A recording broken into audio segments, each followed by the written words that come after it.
What? Hi, guys. It's kind of dark, huh? Oh, hi. You guys, guess what I found? A meow meow.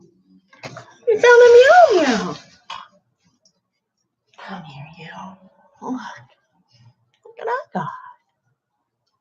Oh, I'm playing with her toys down there. She's like, oh, yeah, she's gonna purr. Oh, she's gonna purr now. Here's the part where I get an itchy nose.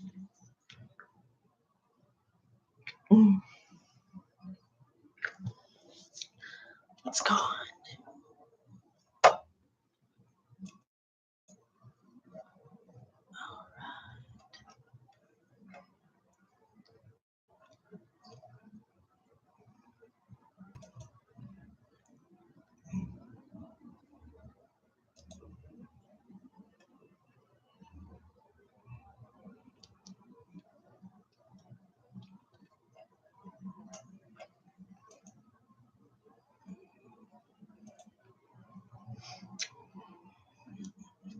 That's my girl.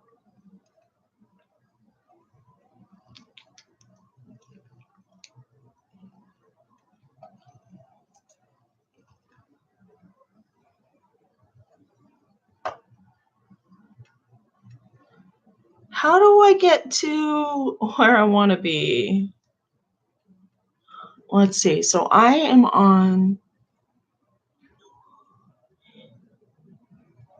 Here's what I wanted to do. Okay, I'm already live. So I was just trying to go live on Facebook and show off my kitty because she's like letting me hold her while I'm on camera. This is rare. It's a special sighting of Max. She's cute, right? All right, let's get her onto Facebook. So here I am. Let's go home. Okay.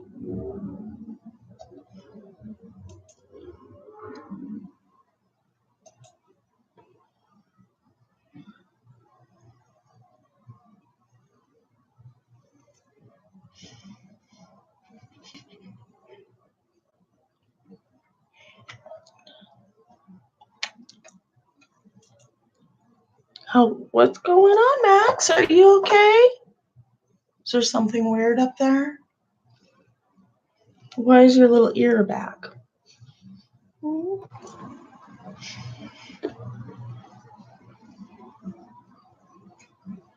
that's my girl. That's my baby girl. Yeah. Oh, yes, she's such a good girl. She looks like she's gonna kill me, but she's just purring. She just gets scared, so she puts her little ears back. See? She's moody like me. See? Oh, her little ears down.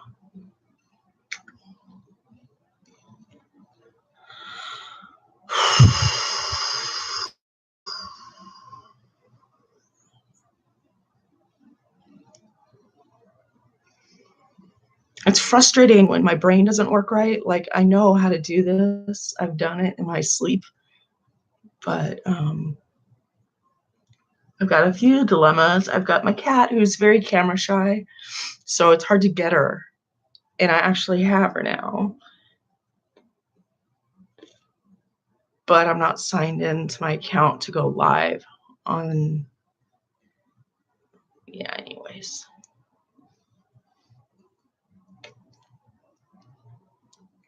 Should put some music on. Oh, see, it's like that. Hi. Oh, thanks. So that was fun, right? Okay.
Okay, so this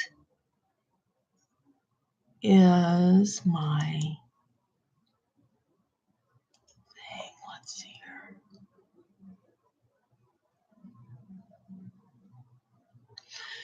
It's trippy trying to do stuff on the computer because, like, you do stuff backwards on certain computers and others you don't. And I'm already dyslexic. So, like, I flip things around all the time naturally. So, if you notice me, like, checking things, no, OCD style, that's what's up. I'm trying to remember things. So, my point was I'm trying to get on to actually, I'm not going to give up my secrets yet.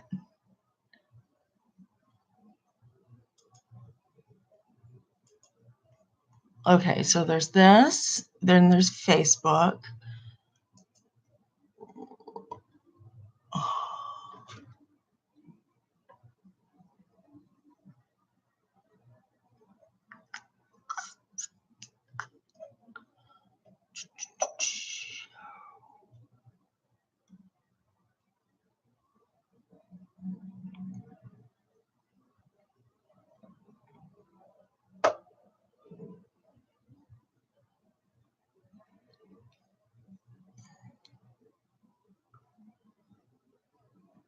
Hi, it's me, Ellen DeGeneres. Spotify said, would you create exclusive original content that you love exclusively for Spotify? And I said, would I? Oh, Jesus! Yeah. You went off profit for that. That's interesting. So Ellen is now working with Spotify. That's cool. That means that they are into paying people regardless of what they do intimately.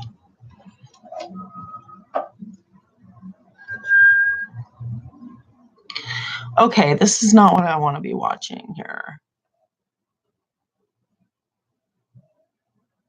I don't think.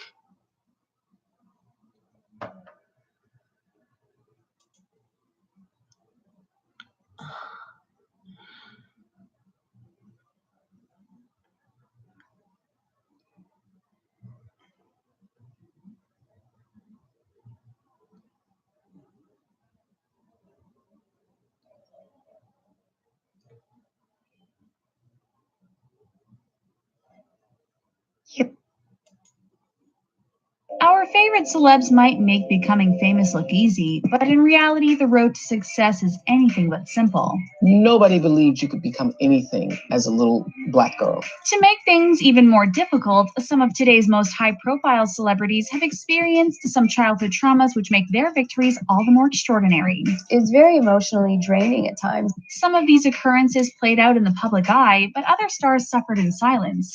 I didn't like that feeling. It was heavy. Today, we're going to be talking about some celebrities who have managed to overcome seemingly insurmountable odds and completely turn their lives around. You might just be inspired by what all these celebrities have managed to accomplish after all they've been through. Some people have difficult childhoods because their parents divorced or they were the victim of bullying. We aren't trying to minimize these things at all. They're truly painful and can leave children feeling traumatized. Bullied as a child and an adult. It's shocking she isn't a total True mess story. as an adult. In fact, she has had a long and successful career and is currently killing it on the Santa Clarita Diet. Drew Barrymore. Drew Barrymore comes from a long line of actors and practically grew up in the spotlight, but that's not necessarily a good thing.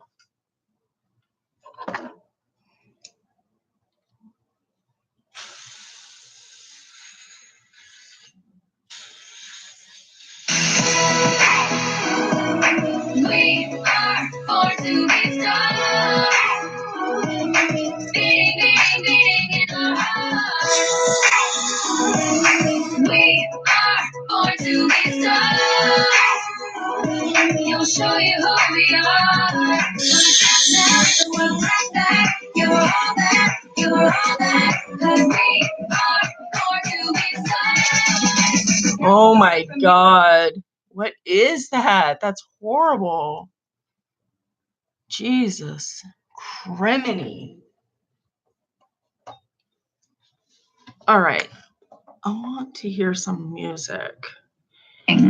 Her father, John Barrymore, struggled with alcoholism and an increasingly violent temper. Eventually, her mother, Jade, left him and attempted to raise Drew on her own. When Drew was only 7 years old, she was already drinking alcohol and would even top her ice cream with a dash of Baileys. She was also a regular at the infamous Studio 54, a place which is not exactly known for being kid-friendly. Although she was an adorable child star, eventually studios couldn't look the other way anymore when it became clear Drew was suffering from mental health and substance abuse issues. At the age of 8, she considered herself a party girl, and by the time she was 13, she was sent to rehab for the first time. After that, Drew spent 18 months in an institution for the mentally ill. For years, she struggled with self-harm and felt overcome with anger towards her parents.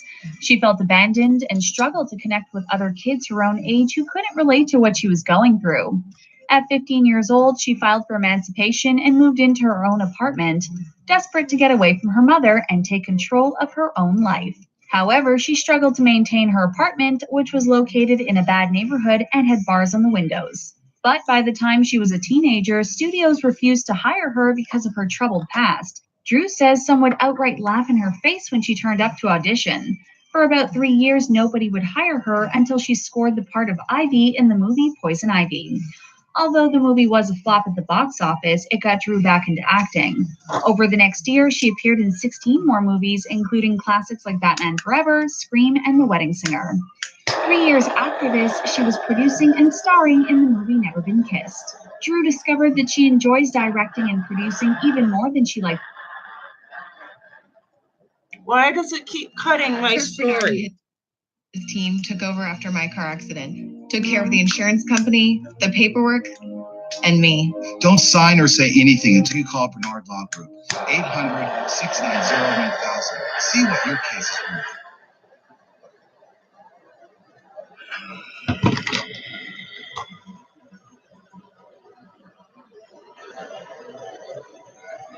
Likes acting and revels in being an integral part of the creation process. She's also begun to explore photography in hopes of showing her work in a gallery someday. Her life is now something she could have never imagined when she was younger, and Drew is proud of how far she's come. Robert Downey Jr. Like Drew Barrymore, actor Robert Downey Jr. grew up surrounded by drugs. His father, Robert Downey Sr., was a drug addict himself and would let his son smoke pot when he was only 6 years old. Later, his father would come to regret Stop fucking introducing his son to drugs, but Robert Downey Jr. simply believes his childhood was interesting. He loved his father and believed that by sharing drugs with him, his father was trying to bond with him in his own clumsy and dysfunctional way. He claimed his father didn't know how to connect with his son, and this was his way of reaching out. But the father and son duo did more than simply use drugs together. Robert made his acting debut when he was 5 years old in his father's movie Pound. His father guided his acting career, and at first it really seemed to take off.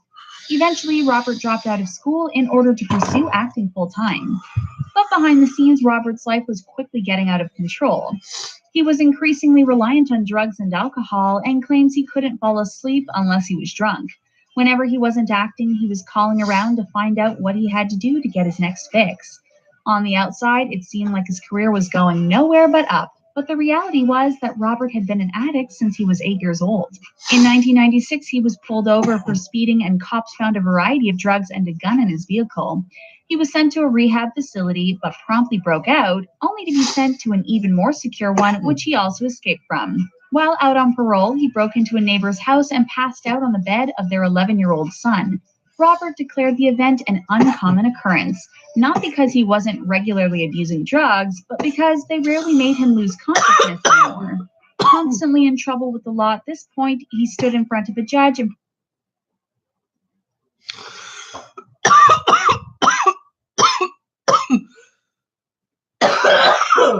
Excuse me. After my motorcycle accident, it explained I wouldn't pay him unless he made insurance pay me. Hiring Kirk paid all for me. See what your case is worth. So sick of hearing that commercial. But I'm still not going to pay for it. proclaimed, "It's like I have a shotgun in my mouth and I've got my finger on the trigger and I like the taste of the gunmetal." It seems like many celebrities get a pass on abusing substances, and getting a DUI is almost a rite of passage for celebs. But Robert learned the hard way that it is possible to go too far, even as a celebrity. Eventually, his personal life had bled too far into his work performance, and he was showing up late, if at all, and delivering subpar work. In 2001, he was arrested after being found wandering around near Los Angeles without any shoes on and tested positive for drugs. This was the final straw that got him fired from Ally McBeal and caused companies to refuse to insure him any longer. Getting clean wasn't easy, but once he was back on his feet, Robert still had a serious problem. Studios didn't want to work with him anymore, and even those who did want to hire him couldn't do so because of the lack of insurance. Thankfully, his friend Mel Gibson paid for his insurance out of his own pocket, which allowed Robert to appear in the movie The Singing Detective. Right on. This made him hireable again, but studios would withhold large portions of his salary to ensure his cooperation during filming. Eventually, he landed a major blockbuster role when he was hired by Marvel Studios to portray the role of Tony Stark in Iron Man. Not only did this movie kick off the behemoth, which is the Marvel Cinematic Universe, but it made Robert a household name, and this time for the right reasons. He's now the third highest grossing U.S. domestic box office star of all time, with his films bringing in over $11.6 billion worldwide. Right on. Macaulay Culkin. One of the most notable child stars of all time is Macaulay Culkin. He started acting when he was only 4 years old and starred in some of our favorite childhood movies, including Home Alone, The Page Master, and Richie Rich. When he was at the peak of his fame, he was widely regarded as the biggest child star since the famous Shirley Temple. It was rare that a list about famous child stars was released without featuring. Searching for a beach vacation? Find it with VRBO. They search millions of homes to find your perfect beach house. You'll find your own rooms and some quality time to find out.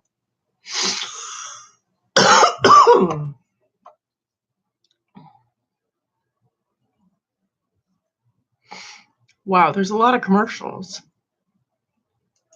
Featuring the name Macaulay Culkin. And then, all of a sudden, he disappeared.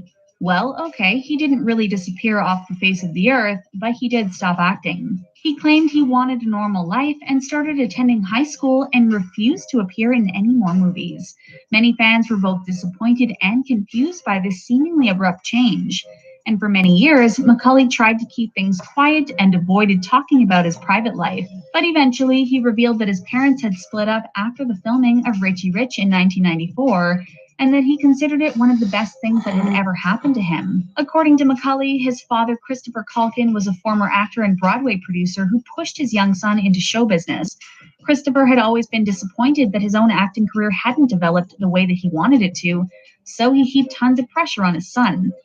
And although he desperately wanted Macaulay to succeed, at the same time, he resented him for his success. Macaulay claims he accomplished all of his father's life dreams before he was 10 years old, and this infuriated him. Not only did Christopher force his young son to work, but he would frequently threaten him with physical violence if he didn't perform well. Macaulay has called his father mentally and physically abusive and says he felt the weight of the world on his shoulders at an incredibly young age. He accuses both of his parents of exploiting him for financial gain and slapped them with a $17 million lawsuit when he was only 15 years old.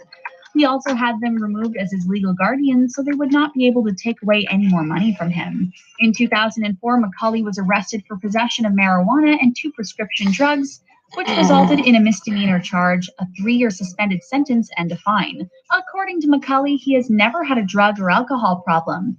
And if he wasn't a former child star, nothing about his arrest would have been notable. For a period of time, he was dating actress Mila Kunis, who claims the way people reacted to Macaulay when they were out in public was far different from what other celebs experience. His fans tend to be rather hysterical, according to her, and it made it difficult for Macaulay to live the normal life he so desperately wanted. For someone who grew up being forced to work under threats of physical violence, all Macaulay has ever wanted to do is be able to live life on his own terms. And that's what he seems to be doing. He's gone back to acting, but is taking things slowly instead of cranking out movie after movie like he used to. He's also tried his hand at writing. He's launched a comedy website called Bunny Ears and was in a band called the Pizza Underground. In 2017, he started dating his Changeland co-star Brenda Song, and these days he seems to be genuinely happy. Lupita Nyong'o. Lupita Nyong'o may be a critically acclaimed actress now, but her childhood is almost too crazy to be believed. Her parents are from Kenya, but were forced to flee to Mexico before Lupita was born. Her father, Peter Nyong'o, was fighting for democracy in Kenya, which put his whole family in danger. At one point, his brother, Charles Nyong'o, disappeared after being thrown from a ferry, and Peter believes this was done to intimidate him. Eventually, Peter took his family back to Kenya, but danger became a very clear and present threat to all of their lives. When Lupita was only 4 years old, she remembered helping her parents shovel evidence into a fire, although she didn't truly realize what was going on at the time. Her parents knew that the more they told Lupita, the more danger she would be in.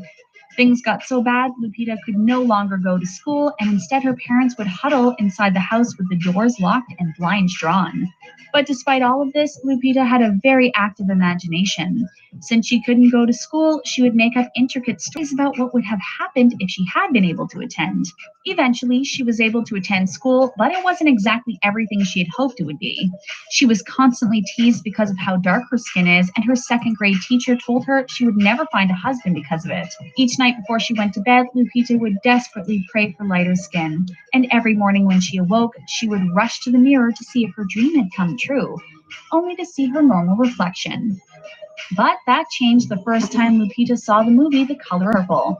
She saw people who looked like her in a movie for the first time and realized she too could be an actress someday. She moved to the United States to attend Hampshire College and graduated with a degree in film and theater studies.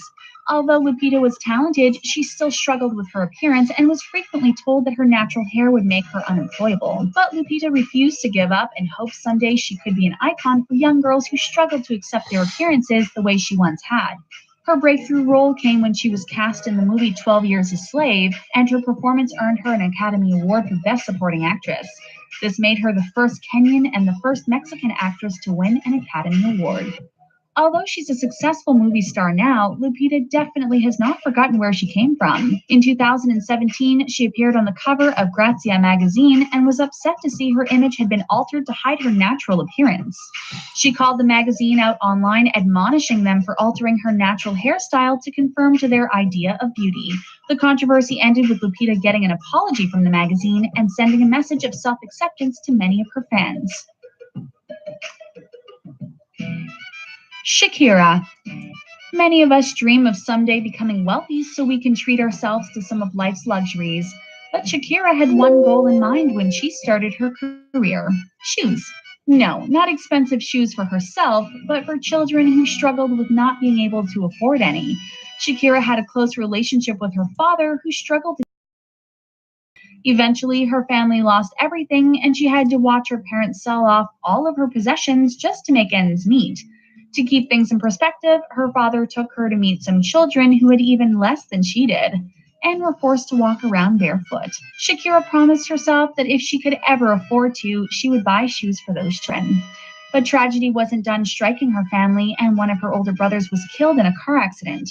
Her father was so distraught he took to wearing a pair of sunglasses constantly so his other children wouldn't see the tears in his eyes. The first song Shakira ever wrote was called Your Dark Glasses and was inspired by her father. Shakira had been interested in singing since her father took her to a Middle Eastern restaurant in order to see a musical act and watch belly dancer performers. She immediately signed up to sing in the school choir, but there was a bit of a problem. Her singing teacher despised her voice and compared her singing to that of a goat. It seemed as though nobody around her enjoyed Shakira's unique sound, but she refused to let that stop her from trying. Finally, she got her chance at stardom, only for her first 2 albums to be commercial failures. Sony Music only gave her $100,000 to put together her third, with the understanding that if it flopped, as they predicted it would, she would be let go. Shakira knew this was her last chance, so she took over production of the album herself and looked to her past for inspiration. Her third album, Pies Descalzos, or Bare Feet, was a huge hit and kicked off her first international tour. Now, Shakira is a huge hit both inside and outside Latin America. With the money she earned from her third album, she was able to start the Pies Descalzos Foundation, which helps provide impoverished Colombian children with access to education and supplies, including shoes, of course. Jamie Foxx. Jamie Foxx was abandoned by his parents when he was born. They left him to be taken in by his grandmother, and although she raised him as her own, Jamie struggled with feelings of abandonment. For years, he wondered what was so wrong with him that his own parents didn't want him any longer. His grandmother encouraged him to immerse himself in music in order to drown out any negativity he faced. He started playing the piano when he was 5 years old, and as a teenager, he started getting hired to perform. One day, he performed at a private residence during a lavish party. While he was playing, he overheard all of the guests making racist jokes at his expense and assuring him they were just kidding. Jamie started to sing along with the music in order to drown out all of the jokes surrounding him. For years, Jamie had tried reaching out to his parents, desperate for an explanation of why they had abandoned him. In that time, his mother had remarried and had a child with her new husband. His sister Deandra was born with Down syndrome, and Jamie fell in love with her the moment he first held her in his arms. He was determined to succeed in the entertainment industry, not just for himself, but for his precious little sister. Jamie wanted her to have all of the resources she could ever need and didn't want to see her struggle. Eventually, this meant having Deandra move into his home and their mother along with her. Jamie still felt a lot of resentment over being abandoned as a baby, but he was finally able to forgive her and forge a new relationship with her as an adult. Now, Deandra is an ambassador for the Global Down Syndrome Foundation. Her big brother Jamie is a Grammy Award-winning musician, an Academy Award-winning actor, and a celebrated comedian. Charlize Theron. For Charlize Theron, her childhood was not only traumatic for her, but for her beloved mother as well. Her father was an alcoholic who was prone to violent mood swings. Charlize claimed he was completely unpredictable and caused his family to live in fear of him every single day. She recalls waking up in the morning unsure what would happen when she got out of bed. Whether she was going to experience violence or abuse was mostly dependent on how much her father would have to drink that day. It was a nightmarish time for Charlize, and school didn't provide much of an escape. She struggled to fit in with her peers and was desperate for their approval. But the kids at her school were cruel to her and mocked her for her nerdy glasses, haircut, and clothes. Charlize wanted nothing more than to make friends, but sadly she found herself unable to, and gradually became numb to the constant rejection. To make matters worse, Charlize suffered from jaundice, which caused issues with her teeth. Up until she was 11 years old, she didn't have any teeth at all, because the antibiotics she was on caused them to rot out of her mouth. Looking at her beautiful smile today, it's hard to imagine her going through something like this. At home, things with her father were only getting worse, and soon things reached a tipping point. It was the worst he had ever been, and he threatened to harm Charlize, while he physically attacked her mother in front of her. Charlize's mother was left with no choice but to defend herself and shot and killed her husband. In the aftermath of the shooting, it was found to have been done in self-defense and no charges were filed. And surprisingly, Charlize said the incident didn't affect her as much as she thought it might. It was the years of constant terror and unpredictability which had been the most difficult to deal with, and she was done letting her father control her life now that he was finally gone. According to Charlize, the only difficult part of the situation was explaining what had happened to other people. Every time I think she grew tired of the shock, crazy year, I live the next year. She shared her story. From Kylie, although it was a tragic event, Charlize was determined to not let it define her. When she began acting, she found herself turning down roles which would have required Make it stop! shallow female characters. During the Charlize knew she wanted to make a lifelong career in Hollywood and worried taking one of those roles There would we affect go. how people see her. This paid off, and she's since appeared in many popular movies, including Hancock, Prometheus, Mad Max Fury Road, and Atomic Blonde. For her portrayal of serial killer Eileen Wuornos in Monster, Charlize became the first South African to win an Oscar in a major acting category. Christina Aguilera. Christina Aguilera started her career young when she appeared on the Mickey Mouse Club before making it big as a singer. But the early years of her life were far more painful than most people realize.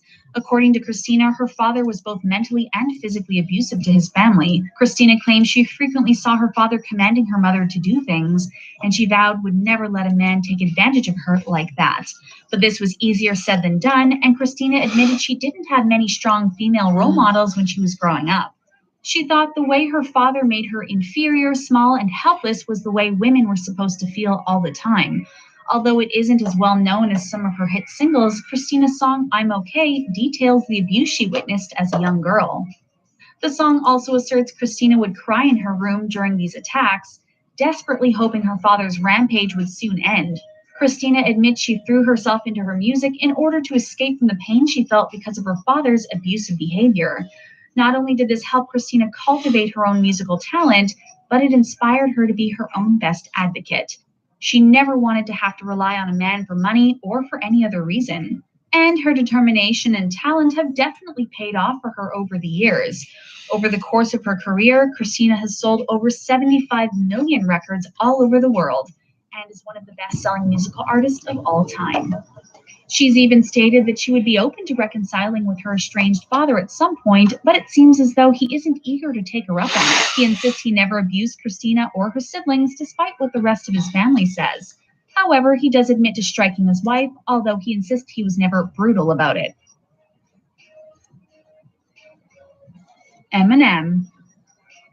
Marshall Mathers, better known as Eminem, is another celebrity who used music to escape from a painful childhood. As a young boy, Eminem was abandoned by his father, but would frequently send his dad letters pleading for a relationship with him. All of his mail went unanswered and marked return to sender. His mother struggled to make ends meet, and the family ended up moving around every year or so. School can be difficult for any kid, but Eminem in particular struggled to make friends. His own relatives described him as being a bit of a loner, and he frequently found himself the target of bullying. Although most of it was verbal, from time to time things did escalate and get physical.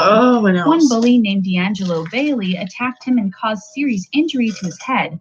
Eminem would later use this incident as inspiration for the song Brain Damage, and D'Angelo was not happy about his claim to fame.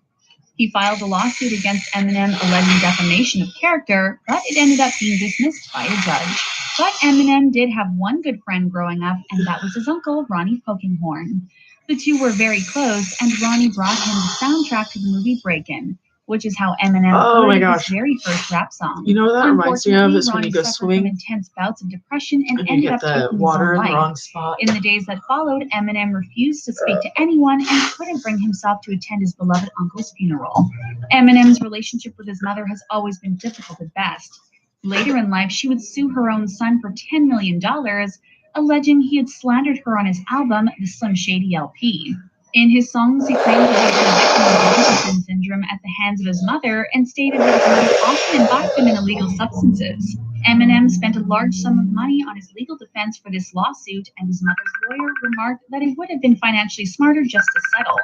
But Eminem's contempt for his mother was so great he would rather throw away his money than give her any of it. Eminem's life would get harder before it got better, but these days he prefers to live a quiet and relatively private life while concentrating on his music, and his career has been extremely successful despite his hardships. He sold over 220 million records all over the world and is one of the best-selling musical artists of all time. Nicole Richie. Unlike the other celebrities we've talked about so far, Nicole Richie's childhood wasn't marked by abuse or neglect. Not only did she never have to worry about where her next meal was coming from, but she even admits she was constantly overindulged by the adults in her life. But spoiling your child isn't always the right thing, and in many ways, Nicole was set up for failure as a young child. Her biological parents are Peter Escovedo and Karen Moss, and when Nicole was born, things got even harder for the already struggling couple. Not only were they desperately trying to earn money, but their relationship was suffering from the strain of their precarious financial situation. Her parents were friends with Lionel Richie and his wife at the time, Brenda Harvey, and they offered to take Nicole in when she was 3 years old. Nicole's biological parents believed Lionel and Brenda would be able to provide a better life for their daughter, so they allowed the adoption to take place. But Lionel and Brenda were about to go through their own rough time as a result of Lionel's infidelity. When Nicole was 9 years old, Brenda discovered her husband was having an affair, and the two began an extremely bitter divorce. Although Lionel and Brenda treated each other with contempt during this time, they knew their actions were having an effect on their adopted daughter, Nicole. To make up for it, they both set about trying to spoil the little girl as much as possible, but even Nicole claims they went way too far. In retrospect, Nicole wishes her parents had put some limitations on her behavior instead of constantly indulging her every whim. She was never really told no by either of her parents, and you can imagine the effect that had on her. Before long, Nicole was a totally out-of-control teenager, and her parents were at a loss about how to handle her.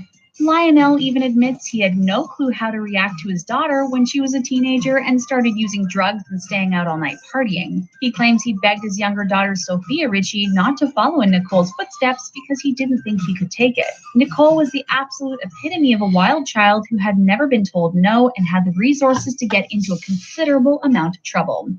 She first got arrested in 2002 for fighting in a New York City nightclub, but the charges for this were ultimately dropped. Next came her issues with substances and driving under the influence, which ultimately resulted in her spending 82 minutes in prison.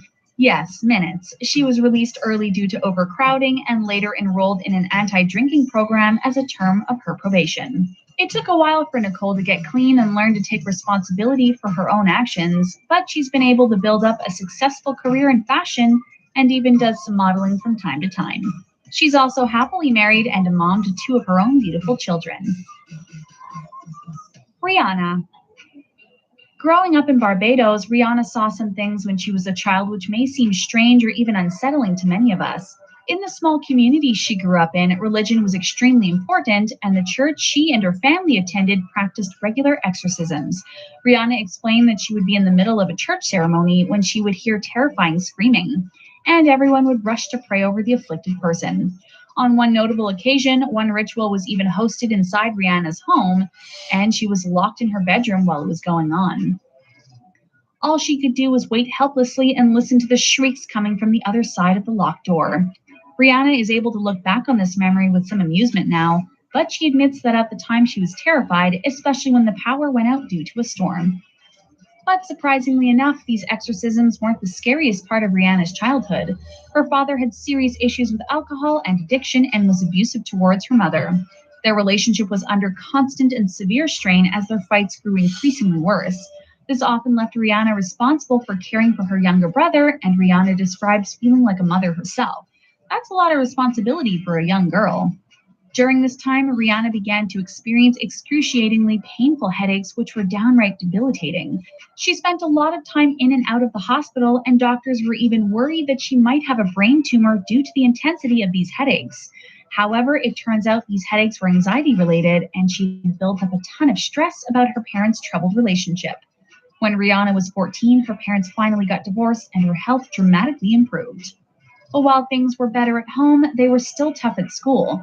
Rihanna was ridiculed by her classmates because of the color of her skin, and as a result, she withdrew and gained a reputation for being quite shy. We know that fact may be difficult to reconcile with the way Rihanna is now, but it's true. She's the most streamed female artist of all time on both Spotify and Apple Music.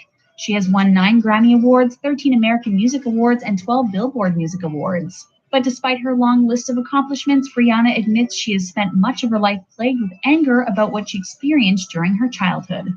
To move forward in life, Rihanna had to learn to forgive her father for the way he had treated her mother.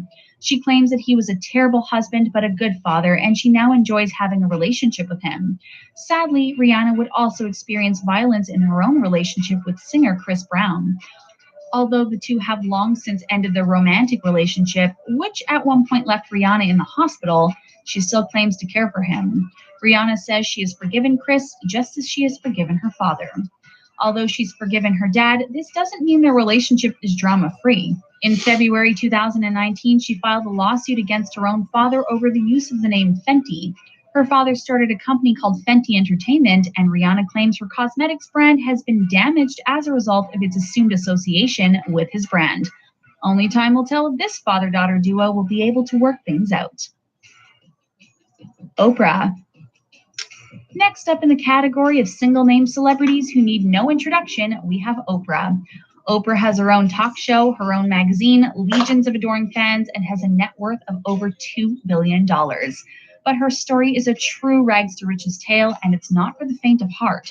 As a child, Oprah lived in utter poverty with her grandparents. She might have an enviable wardrobe now, but at this time she was literally forced to wear clothing made out of potato sacks because it's all her family could afford. Needless to say, this sad fact was not lost on the local children, who proceeded to tease her mercilessly about it, and things weren't much better for her at home. Oprah claims her grandmother was a firm believer in corporal punishment and would strike Oprah with a stick if she ever stepped a toe out of line. Later in life, Oprah admitted she had been victimized by several men starting when she was 9 years old. She tried to confide in several of her family members, but they refused to believe her and did nothing to stop the abuse. As an adult, Oprah has been relatively open about the things she's experienced in life, but there is one thing she doesn't like discussing, and that's the birth of her son. When Oprah was only 14, she became pregnant after running away from home a year earlier. Her son was born prematurely and sadly passed away. Although she hoped to keep this private, a family member sold the story to the National Enquirer years later, leaving Oprah feeling utterly betrayed. Oprah has achieved so many amazing things in her life, but many fans wonder why she's never gone on to have more children. Although there's nothing wrong with choosing not to have a child, Oprah's reasoning is quite heartbreaking and highlights how dysfunctional her upbringing truly was. She claims that she never received any genuine motherly love or affection as a child and wouldn't want another child to experience what she did growing up. But despite her difficult early years, Oprah does credit her grandmother with paving the way for her success. She admits that her grandmother had always encouraged her to learn how to speak in public, and as a child, she would often conduct interviews with her toys and the local crows. Oprah's story is nothing short of inspiring, and she is considered one of the greatest philanthropists in American history. Now that you've learned the true life story of some of your favorite celebrities, which one left you feeling the most inspired? Whose journey did you find the most impressive? Share your thoughts with us in the comment section below, and then click on the subscribe button to get access to the latest and greatest videos from the taco. Bye for now. Huh.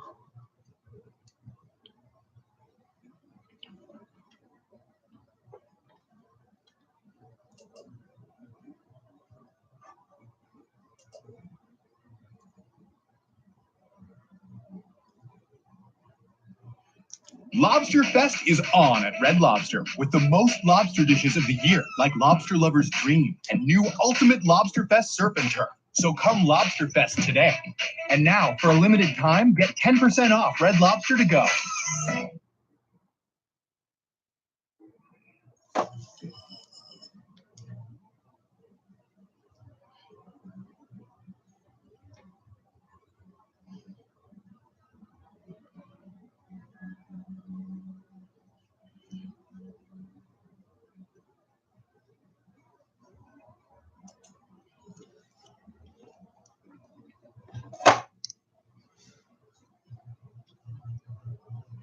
Competition is fierce in the Kardashian-Jenner household, and it ain't stopping anytime soon. Sure, they all love each other, but let's be real. We want to know who does what better, right? Right. There is nothing as fun as dueling sisters, and we're here to see the most famous family in the world versus each other. The Kardashian trio versus the two younger Jenners. Kim may have brought the whole family to worldwide fame after her leaked viral tape with Ray J in 2003, which ultimately led to a reality series that literally swept the nation and, well, the entire world. But since then, each sister has walked her own path with class and style. So let's see which set of sisters take home the cake. Let the games begin. Early beginnings.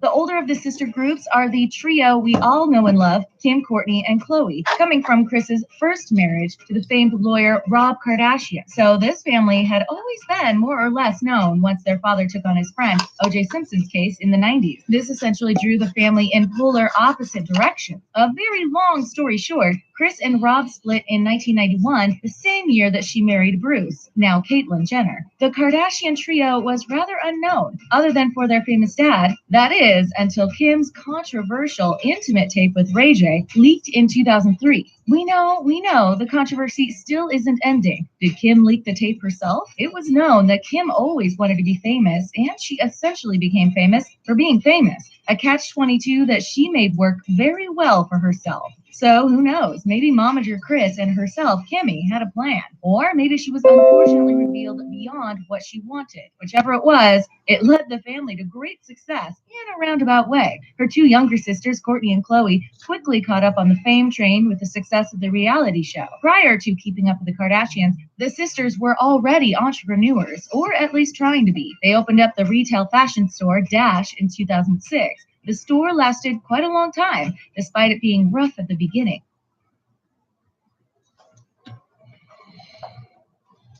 Hey guys, look at these amazing do-it-yourself epoxy projects.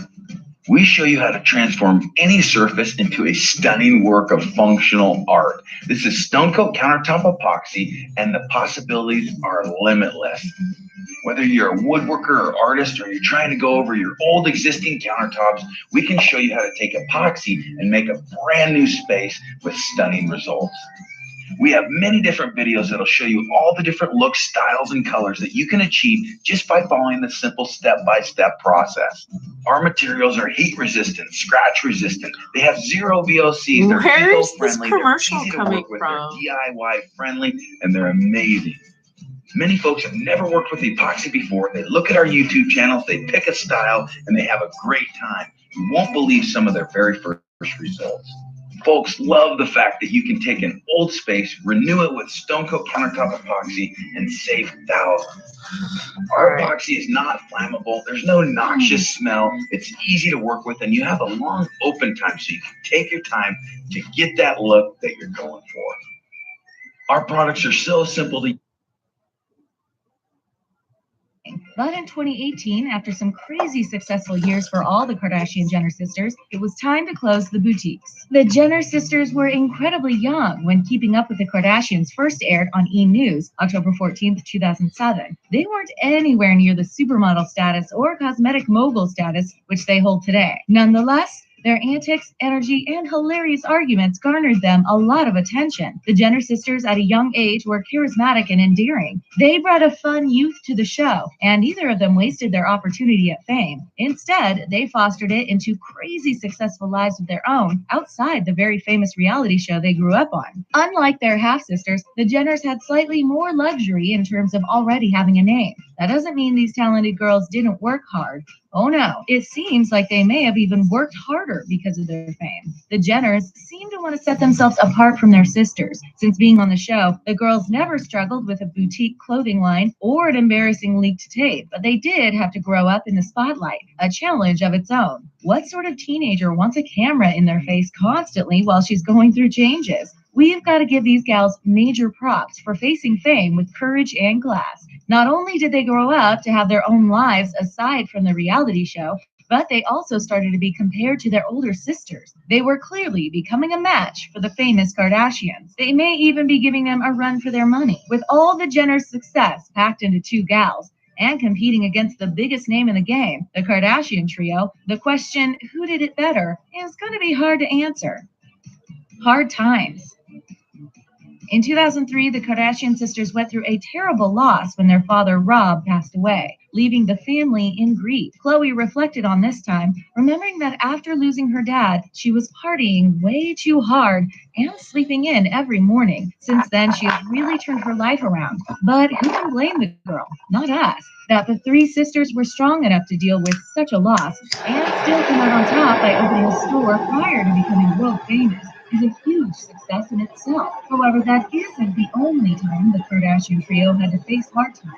Besides the obvious family ups and downs that we all see on their various reality shows, they have also dealt with some very difficult situations. To start, when Kim was robbed in Paris, it was an experience no one should ever face. But the family, despite allegations they may have done it for the press, which, in our opinion, just a crazy accusation, they dealt with it professionally. In 2007, Khloe was stopped for a DUI and held in custody for 3 hours before being released. The family didn't deal with this scandal as well as the others. In fact, it was apparently reenacted to be shown on the reality show, which fans weren't too happy about. Then there's Kourtney's tumultuous relationship with baby daddy Scott Disick, which we have to say has recently seemed to be going swimmingly. After my motorcycle accident, Kirk Bernard explained I wouldn't pay him unless he made insurance pay me. Hiring Kirk paid off for me. See what your case is worth. Call Bernard Law Group, 800-690-1000.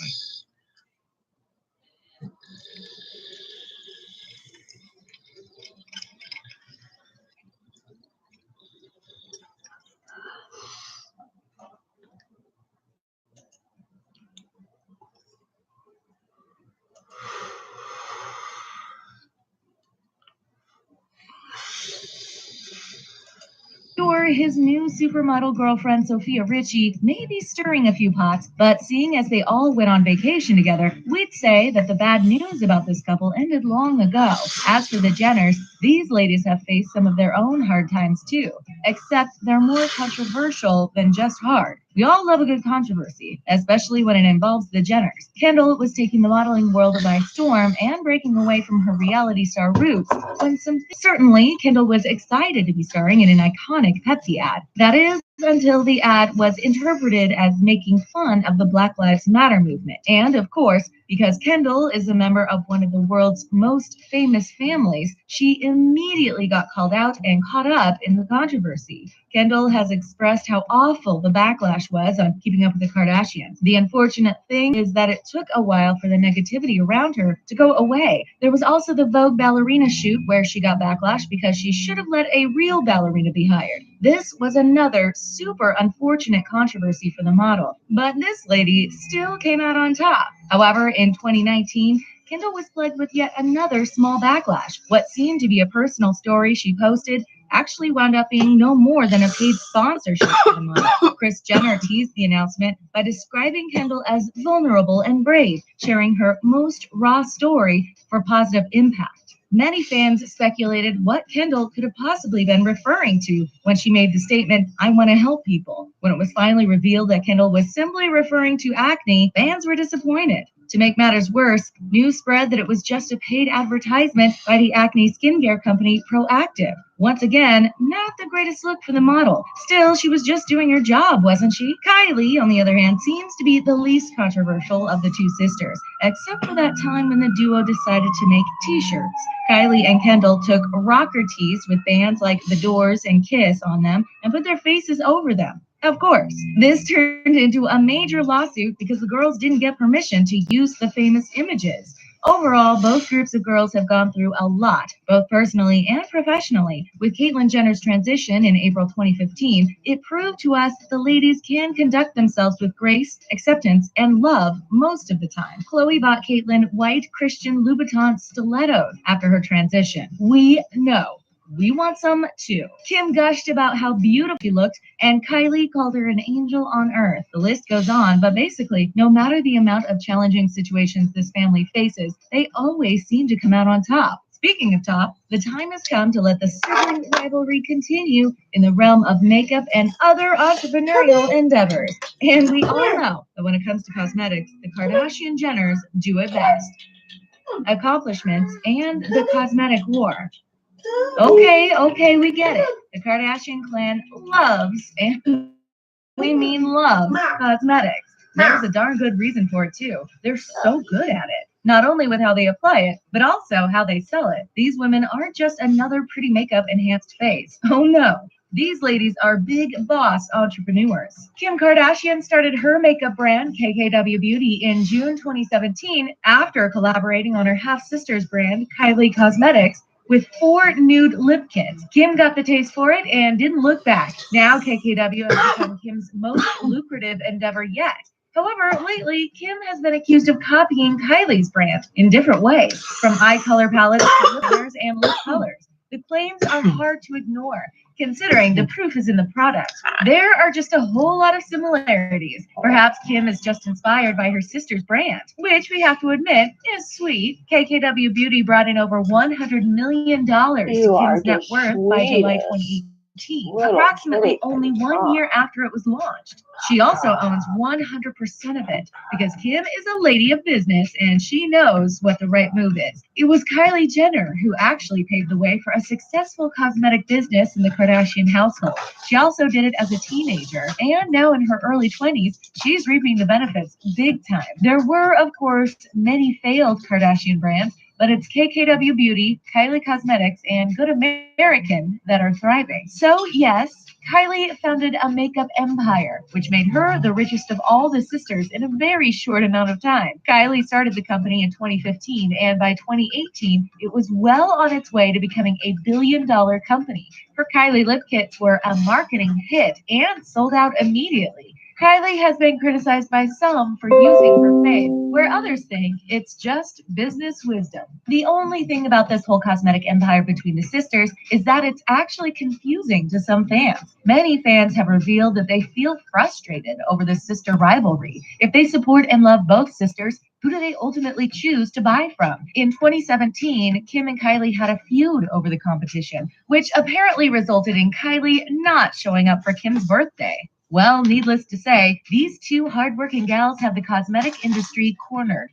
Kim has, however, seemed to conveniently release similar products as Kylie, from red lip colors to the same eye palette. Do you think Kim is copying Kylie? Good American has become a recognized and highly successful denim brand co-founded by Khloe Kardashian. The body-positive denim line was launched alongside co-founder Emma Grede in October 2016. The line made $1 million on the day of its launch, the biggest denim apparel launch in history. Khloe has her own business savvy up her sleeves as well. As for Kendall Jenner, she's a bit of the black sheep of the family, and in all the right ways. She veered away from reality TV in a big way and has since made herself into the highest paid model in the world. Sure, as we've mentioned, she's faced her own fair share of controversies in the industry, but she's also had massive success. Kendall has walked the most sought after runways in the world, been on countless magazine covers, and modeled for some of the most respected designers in fashion. In 2015, Kendall made her debut with Victoria's Secret, an honor any model would want. We'll get more into fashion and trend setting in this fierce competition soon,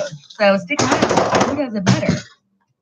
Well, when it comes to wealth, these ladies pretty much make it rain 24/7. Should we just end it right there?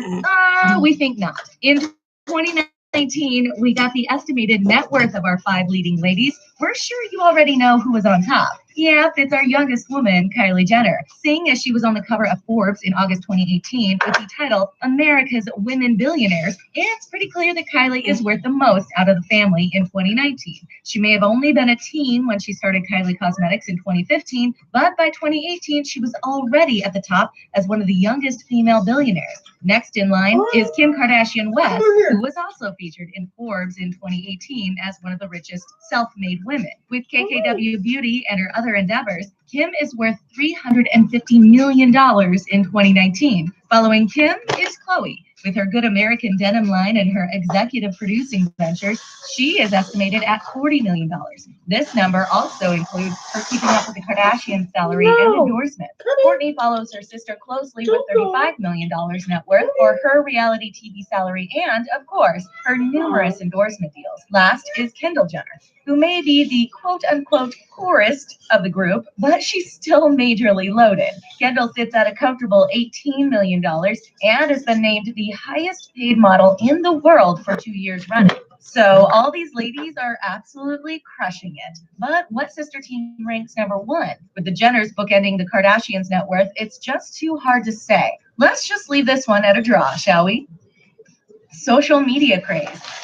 Just like their net worth, the social media follows these gals have is, well, astronomical. But who takes home the cake as the most social media crazed girl? Let's take a look at the numbers to determine if the Jenners or the Kardashians come out on top. In 2019, Kim had a whopping 126 million followers on Instagram. Khloe has 86.2 million, and Kourtney has 73.1 million. As for the Jenners, Kylie matches Kim at 126 million followers, while Kendall follows closely behind at 103 million followers. Now, we've got to say that the Jenners win this round. Not only are they only 2 sisters, but they both have the highest followers, other than Kim, who ties for first place. Of course, these numbers will always fluctuate, but the younger sisters take the lead in this round. Fashion icons. The old who wore it better has been a question for the ages, especially with the Kardashians versus the Jenners. Kim and Kendall seem to both rock the red carpet with fierce fashion choices and bold poses. So who does it better? They each have iconic moments in the fashion world, and Kendall, being a model, definitely has her practice and expertise in fashion. But then again, Kim has always been a fashion icon to watch and imitate. Their red carpet duel isn't going to end anytime soon. Both are brave with their style choices. At the Chopard Secret Night Party in 2018, Kendall hit the red carpet with a sheer green dress, leaving nothing to the imagination, While still looking classy, Kim had her own iconic look at the 2018 Met Gala when she wore a gold, skin-tight, floor-length Versace dress. Now, these moments go on and on. Kim has always been a fashion icon, but Kendall, since becoming a model, has matched her older sister outfit for outfit. Kim did almost break the internet with a fashion photo shoot back in 2014 where she wore no clothes. Do you know which picture we're talking about? Yeah, we figured. The iconic champagne balanced on booty picture. If you're a fashionista who can still bring style without clothes, that's pretty top notch. Kendall is sure to have her own iconic internet breaking moment herself one day. Who do you think rocks the red carpet harder with their iconic looks? Kim or Kendall? So, which celeb siblings have the fashion industry cornered? It seems like they both bring great styles to the table. Which sisters do you take fashion inspiration from more? Personal life. The Kardashians' personal lives are packed full of kids, relationships, new homes, and of course, scandals. From Kourtney and Scott's tumultuous relationship to claims of Tristan Thompson cheating on Khloe, the Kardashians are no strangers to heartbreak. The ladies have been through their ups and downs with Kim's 72-day marriage to Chris Humphries and Khloe's divorce from Lamar in 2016 after having their own reality show together. Kim and Kanye have 3 children together and are currently looking for places to buy in the Bahamas and other locations. According to TMZ, they pulled $14 million out of an exclusive Miami condo and are returning to the luxury real estate market once again. Kourtney and Scott are currently in a good family dynamic once Kourtney officially called it quits after years of being on and off. Khloe has her baby, True Thompson, and is working hard at her business. The Kardashian household is full, and we mean full, of little adorable ones running around. The Jenners' personal lives have pretty much always been in the spotlight. Kylie did go through a bit of a hard time breaking up with Tyga after rumors of his infidelity. But now Kylie is happy with Astroworld rapper Travis Scott, and we can't get enough of that couple. The two had a beautiful baby, Stormy Webster, and Kylie even revealed her beautiful California home in Architectural Digest in early 2019. We got to see her pink rooms, neon lights, and very stylish decor. Kendall, on the other hand, is focusing on her career. However, there have been long-time rumors of her sexual orientation. Kim stated to Vogue back in 2018 that she has nothing to hide and that she's not gay. Then, in January 2019, when all the hype made by Chris about Kendall revealing something brave wasn't about her sexual orientation, but instead about proactive skin products, fans were disappointed. In early 2019, Kendall has been allegedly dating Ben Simmons, shutting down those rumors. The 5 ladies are clearly taking the world by storm and have been for a long time. How could we ever decide who wins the duel between the 2 groups of sisters? Guess you'll just have to decide for yourself. Which set of sisters do you think does it better? The Kardashian trio or the Jenner duo? Let us know all your thoughts on this famous family's fierce competition in the comment section. Subscribe to the Taco and give this video a big thumbs up. Thanks for watching and see you again next time.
Kim Kardashian has established a reputation for oversharing, and though it may not be wanted, she still does it. TMI is an understatement with her, but that doesn't mean she doesn't have any secrets of her own. Sometimes, even her own tight-knit family is shocked by her revelations, and that's exactly the moments that we'll be sharing with you today. Before we begin, make sure to click subscribe and turn on your notifications for more videos from the taco.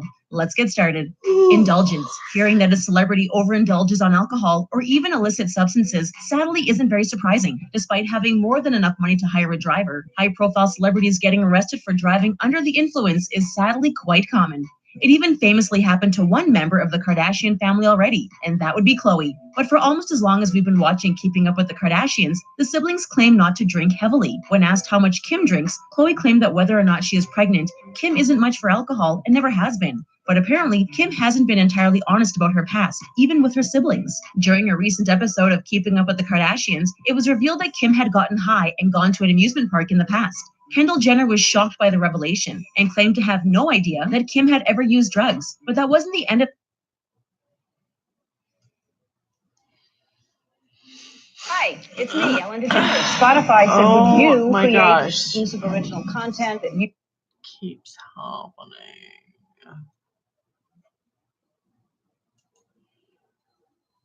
Of the shocking reveals. Kim also added that she had done ecstasy in the past, and it coincided with some of her worst life choices. Apparently, she was under the influence of this drug when she married music producer Damon Thomas, and when she made her now infamous intimate tape with Ray J. You were high on ecstasy when you had that sex tape? Absolutely. Everyone knows it. Like my jaw was shaking. Influence. Everyone knows that there was a time when Kim Kardashian was best friends with socialite Paris Hilton. We know it's hard to remember, but at one point, Kim Kardashian was far from famous herself. But this doesn't mean she wasn't dreaming of being in the spotlight. Instead, she spent ages standing by while Paris got all of the attention, and sometimes these two got up to some crazy and dangerous adventures. Paris was known for being a party girl, and apparently took Kim along for the ride. Once the two traveled to Ibiza together, living it up at a foam party until 7 a.m. Instead of heading back to their hotel room, the girls decided to sleep on some rafts set adrift in the ocean. Thankfully, Paris and Kim didn't drift off to a deserted island. But this news about Kim's hard partying past was news to her sister, Kendall Jenner. Paris may have been a bad influence in some ways, but she was also the inspiration for what ultimately made Kim Kardashian a household name. An intimate tape starring Paris Hilton had been released, and it was all anyone could talk about. Kim wanted that sort of recognition for herself, so she and her mother provided a similar video to Vivid Entertainment. For years, Kim insisted she didn't leak the tape, but now admits to being inspired by her one-time BFF, Paris Hilton. Discretion. Even before he got married to Kris Jenner, Bruce Jenner was used to being in the spotlight. But once his family became famous due to his reality show, he reached an all-new level of exposure. So when we found out that Bruce would be transitioning to Caitlyn, many fans were shocked and couldn't help but wonder if any of the family members saw this coming. After all, the Kardashians are a close-knit family, and could they really have been as surprised as the rest of us? Well, although Khloe Kardashian claimed to be completely blindsided by the reveal, Kim had some insider information she chose to keep to herself. Apparently, she once walked in on her stepfather dressed in women's clothing long before his transition. The situation was so awkward for young Kim that she left the house without saying anything, got in her car, and drove away. According to Caitlyn, she had a talk with Kim when she finally returned. Kim was understandably confused about the situation, and Caitlyn did her best to answer her questions. But she also asked Kim to keep things quiet because she wasn't quite ready to come out yet. Fights. Kim and Kanye might seem like a perfect couple, but they do have their fair share of arguments. We're sure it will surprise you to find this out, but Kim loves to overshare about her personal life with her family members and her many fans. In comparison, Kanye West is a very private person, and it took him some time to get used to Kim's oversharing style. But after years of marriage, they've managed to compromise in many areas. Still, out of respect for Kanye, Kim tries not to air their dirty laundry, even to her own family members. But there was one occasion where their fights were getting so out of hand that Kim had to finally turn to her sisters for help. After welcoming Chicago West to the family, things started to get combative between Kim and Kanye. Perhaps the most shocking thing about these fights were that they were almost comically mundane. Even Kim called these fights really stupid when she opened up, citing one particular disagreement over which Instagram photo to post. And then there was the tense disagreement over the type of band-aids Kim got for Kanye. He didn't like the color of the man.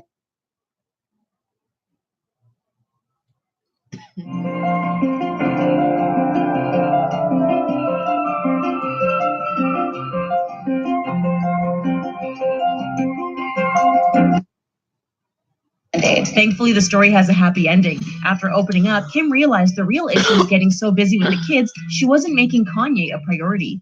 Prediction. We all know that it can be easier to recognize the mistakes made by others than the ones we make ourselves.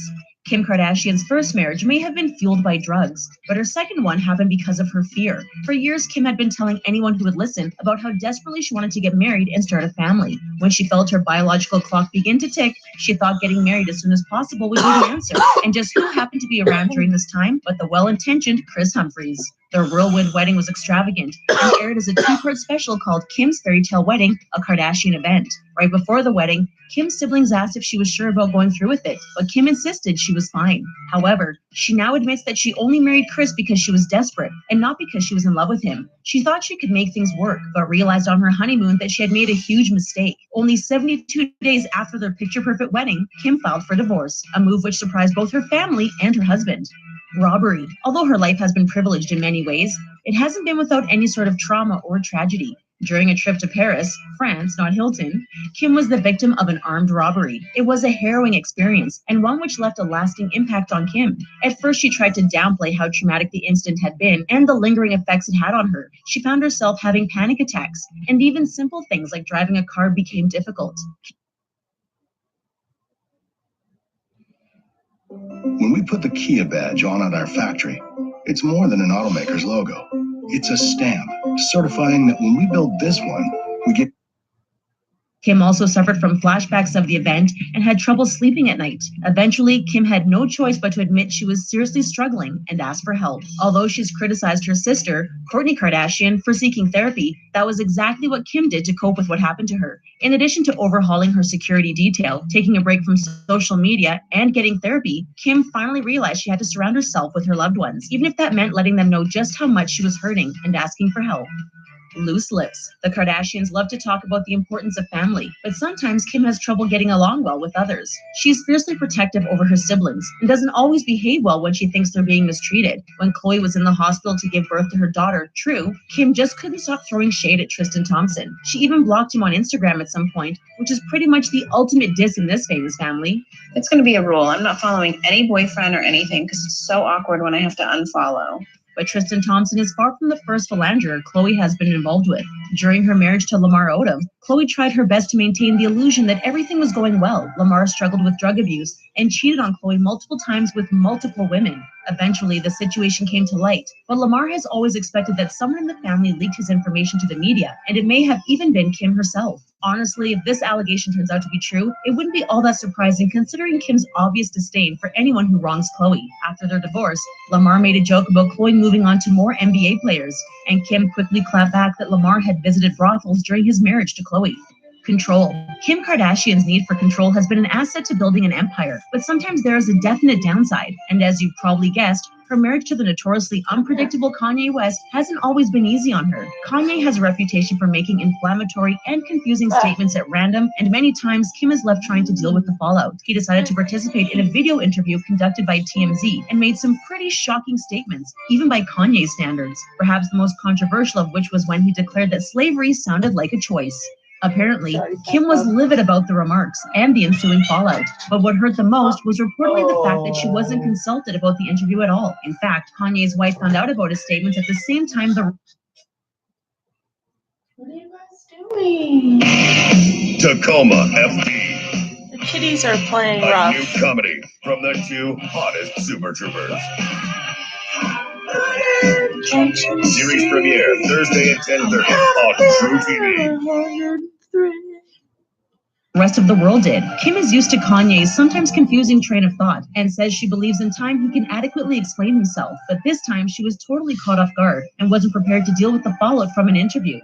Pregnancy. Most people assume that the Kardashian family isn't exactly great at keeping secrets based on their social media usage and reality TV show, but we soon learned that when they feel it is necessary, they're capable of keeping things on the down low. Kim Kardashian once called Kylie Jenner's pregnancy the best kept secret of this generation. Your pregnancy has been the best kept secret of our generation. And she might just be right. Like, your friends deserve awards. But while most of the world was in the dark, Kylie's family members knew what was going on. Kim is a supportive big sister, and of course stayed quiet about Stormy's impending birth, but she was stressed out about the secret and began to feel intense anxiety. She worried that someone would spill the beans, and Kylie wouldn't be able to enjoy the private pregnancy she wanted so badly. But of course, Kim didn't want to share these thoughts with Kylie, who had enough on her plate to worry about. After Stormy was born, Kim confessed she was relieved the whole situation had resolved itself, but she was proud and impressed that her family proved they can keep at least one thing private.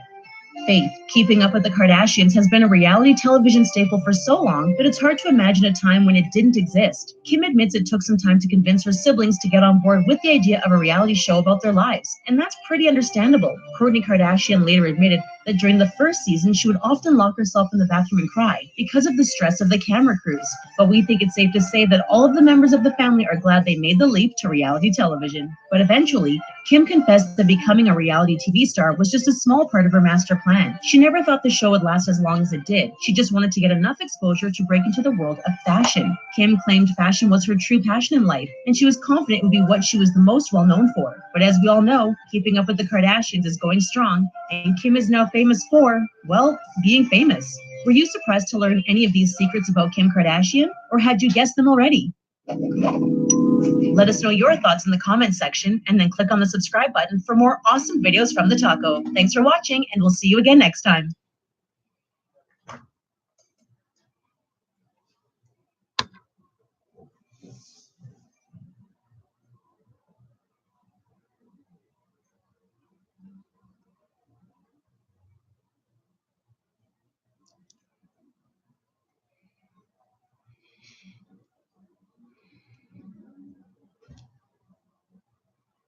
The world of modeling is often viewed as glamorous, an enviable job that is next to impossible to attain. In reality, models face harsh demands each day in the overly competitive fashion industry. Kendall Jenner is at the top of her game, but that doesn't come without high expectations and, of course, a ton of controversy, especially being related to the Kardashians. It seems that Fashion Week has got the best of Kendall, and some fellow models aren't too happy about our privileged option to back out of some of the most coveted runway shows of the season. Let's see the scandals and secrets Kendall faced during the busy time of Fashion Week.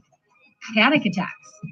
Kendall Jenner has been very open about her mental health issues, and during Fashion Week, it seems that anxiety, along with panic attacks, seem to rear their heads. During Fashion Week, it is so busy for models and so stressful that it's no surprise that Kendall is feeling this strongly. In 2018, on an episode of Keeping Up with the Kardashians, Kendall was seen FaceTiming with her mom, Kris Jenner, during a panic attack on a plane. She said she wanted to get off the plane. Kendall said that everyone tells her she's fine, but that she really doesn't feel that way. Kris Jenner said on the show that during Fashion Week, Kendall has so much going on that she gets herself worked up. Kris continued by explaining, so when she's traveling a lot and Milan's coming up and trying to juggle it all, it's overwhelming. So is it Kendall's workload that's putting all this pressure on the model? Kendall has been so open about her anxiety and just needing some time to relax. Some fellow models wonder if maybe Kendall isn't used to the workload. After a comment that Kendall made in 2018 about the industry and her colleagues, it sparked a whole controversy over Kendall's privileged position. Lucrative fame.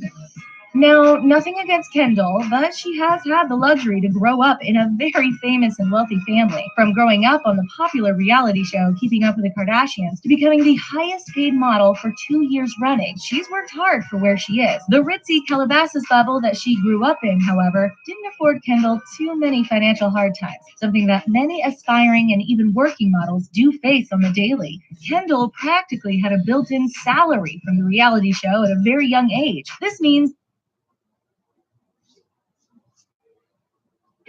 I heard she's the most powerful Avenger ever. She fights with aliens and ends up that for Kendall, turning down runway shows and taking large breaks between fashion weeks to relax is a luxury. Many models aren't afforded the time or financial means to do so. In 2018, Kendall spoke to Love magazine and detailed her frustrations about the fashion industry. It seemed that she was seeking sympathy, but instead, she faced a whole heap of backlash from her fellow models. It appeared that Kendall was devaluing the work her colleagues had to put in. Because let's be real, Kendall never struggled on the same level some of the other girls have. Kendall's lucrative fame has afforded her the luxury to take time off during Fashion Week. The backlash.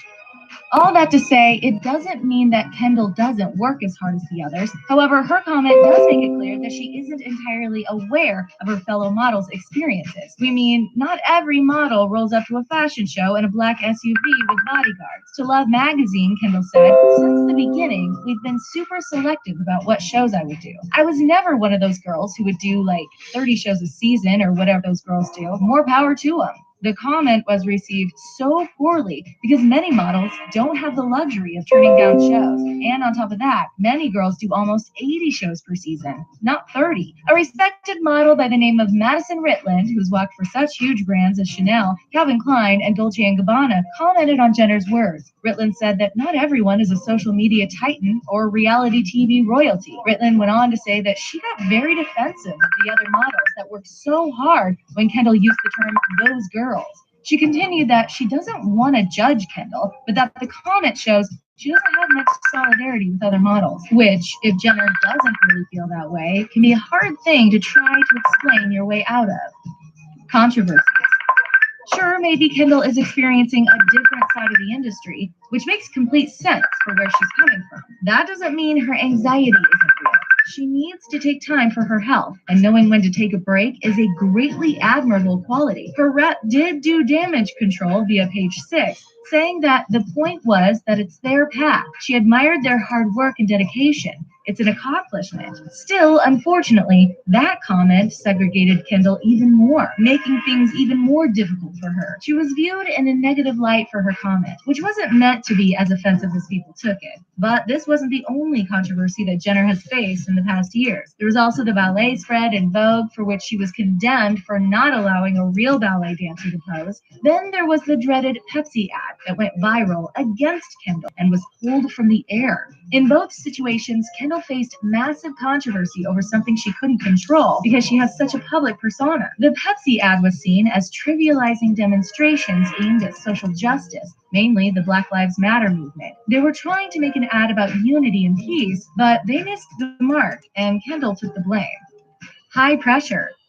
With all these things building up, from the backlash to the controversies, it's pretty obvious why Kendall needed to take a step back, and we don't blame the model one bit. The pressure on her is so high, not only during Fashion Week, but the entire year. In 2017, Kendall took the highest paid model crown from the supermodel Gisele Bündchen. Gisele had held that title since 2002, all the way to 2017, when Kendall surpassed her by making $22 million in 1 year. Kendall held on to that title in 2018, when she made $22.5 million during the year at only 23 years old. Kendall beat out everyone, even Karlie Kloss, who made the most in her career in 2018 with $13 million. Other highest paid models were Chrissy Teigen and Rosie Huntington-Whiteley, who tied for third place at $13.5 million.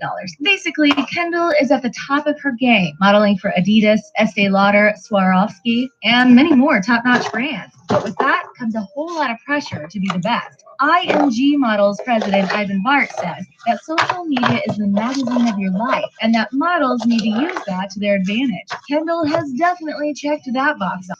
Shows for granted.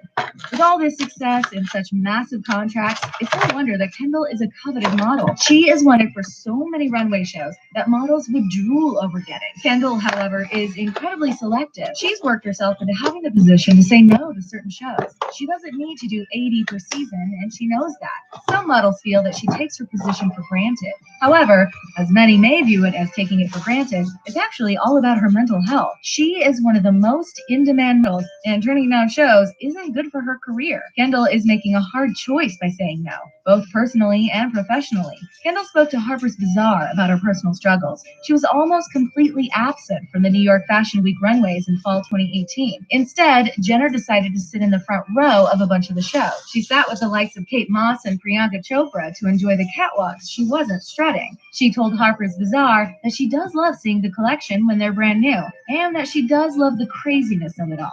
Her self-imposed break was to help relax and deal with her anxiety, a mature decision we give her kudos for. Crazy hours. With the combination of her comment in Love magazine that blew up along with all her other work, it was becoming too much. Kendall described it as having freakouts. She would try not to, but she'd end up freaking out. She said to Harper's Bazaar, "The whole combination was very overwhelming, and I started to freak out a little bit and needed to take a step back." The comment that received so much backlash was taken out of context, as Kendall said that at the time, she wasn't only walking the catwalks, but she was also doing multiple campaigns and, quote, a million jobs. Either way, the crazy hours were becoming too much. Still, Kendall felt the best thing she could do was to take a break. The only show she appeared in during New York Fashion Week in September 2018 was Longchamp's first ever runway show. Kendall took to Twitter to apologize for the Love magazine comment, ending her tweet with, "The respect that I have for my peers is immeasurable. Kendall knows the hours models put in, especially during Fashion Week, which is why she needed to opt out. She didn't want to face a panic attack or, as she puts it, a freak out when she's supposed to be working." Well, Kendall, we say more power to you. The hustle and the travel. There is no time to even breathe during Fashion Week. Well, almost. Models worked for a month straight in 4 different cities, meaning 4 different time zones. They barely get time for a meal or a break. The travel, the hustle, the hours, it's all way too much for anyone. Fashion Week is so challenging for models that Kendall decided to put her health in the front seat, a decision we are all for. In July 2016, the New York Times released an article called "The Curious Case of the Fainting Models." The article explains that fainting happens, quote, "with some regularity at fashion shows. The problem is that it shouldn't. They are expected to work hard, stand for long hours without moving, and all without many breaks." At Kanye West's Yeezy show in September 2016, an article read, "Models drop like flies. They were to stand outside in the heat for his show. Obviously, models went down." One person tweeted that an audience member even brought one of the girls water. So, with these examples of the craziness of Fashion Week, can we blame Jenner? Or any other model, for that matter, who backs out and says no? No, we definitely can. The hours, the hustle, the travel. Is it really worth it? Kendall loves her job, but she has been outspoken about choosing the shows she does, and it's clearly for a reason. Kardashian-Jenner popularity. Kendall's famous family has made her a household name, even before she became one of the top supermodels in the world. But it also puts a certain amount of distance between her and some of her colleagues. She is one of the Kardashian-Jenners, after all. She requires bodyguards and security. This has nothing to do with how each model works, but it definitely impacts how people see her. With the controversies we already mentioned, it's not hard to understand why Kendall might want a break from the world in which she thrives. Her year was filled with work, but unfortunately, also a lot of gossip. As revealed on Keeping Up with the Kardashians, Jenner's anxiety can get the better of her. Kris defended her daughter on the reality show, saying that Kendall is overwhelmed and has a lot on her plate. Many models, if they turn down shows, get blacklisted and punished. For Kendall, she can do so and know that she's still going to have a career that will flourish. A luxury she hopefully appreciates that not all models are afforded. Her family name and reality TV history has definitely gotten her some great things. But do you think she's using her family name for the right reasons? Let us know your thoughts in the comments below. High expectations. To top off the crazy year that Kendall has had, she's also expected, in some way, to make changes on behalf of others. Or at least that is what some people are alluding to. With her name and her clout, some models believe she's in a position to leverage her fame and voice for others. In a statement to the Daily Beast, Sarah Ziff, who's the executive director of the Model Alliance, voices her opinion on Kendall's position. Ziff says that Jenner has the opportunity to leverage her visibility and clout to help champion efforts to ensure that everyone enjoys fair working conditions in fashion, not just the lucky 1% of models at the top. Kendall, of course, is a brand in herself. None of the controversy or her choice to take time off should take away from the work Kendall's put into her own career. Her family name could have easily negatively impacted her career, but instead, she made it into an asset.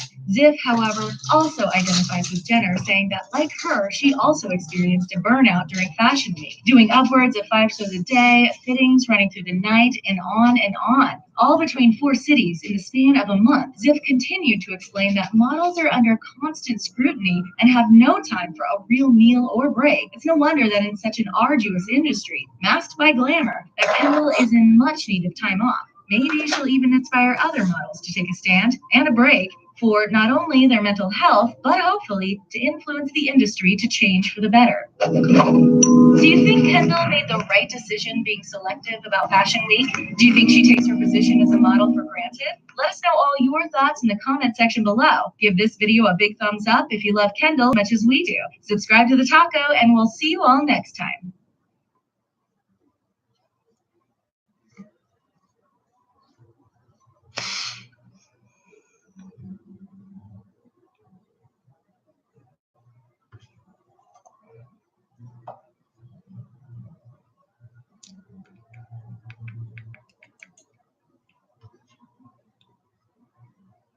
Remember back before keeping up with the Kardashians was a thing? Yeah, neither do we at this point. The Kardashians have built a veritable empire on social media.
What the hell?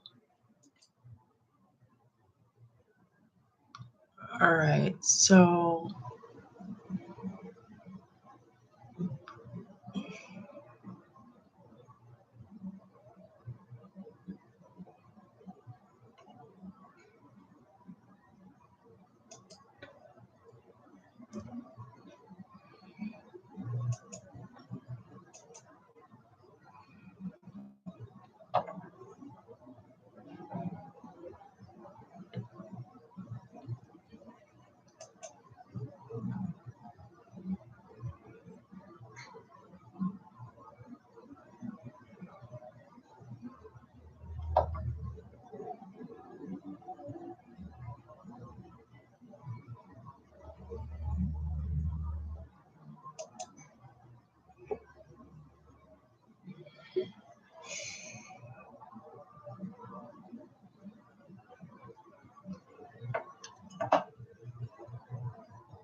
All right, I'm gonna put some clothes on and I'm gonna clean up.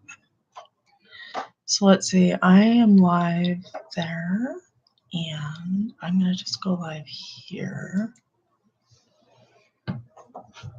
Oh, I can't. Yeah, I can go live both places, can I? I should go change real fast.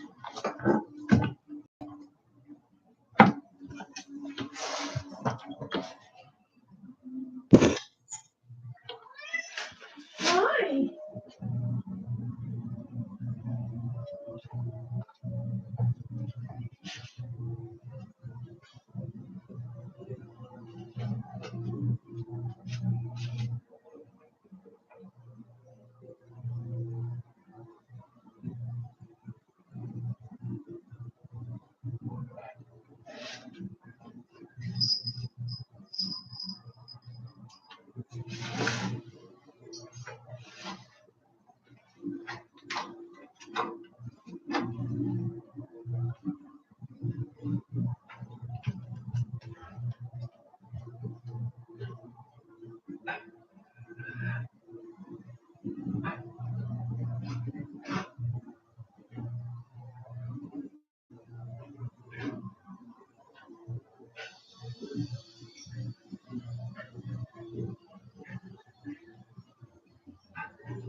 What do I want to wear today?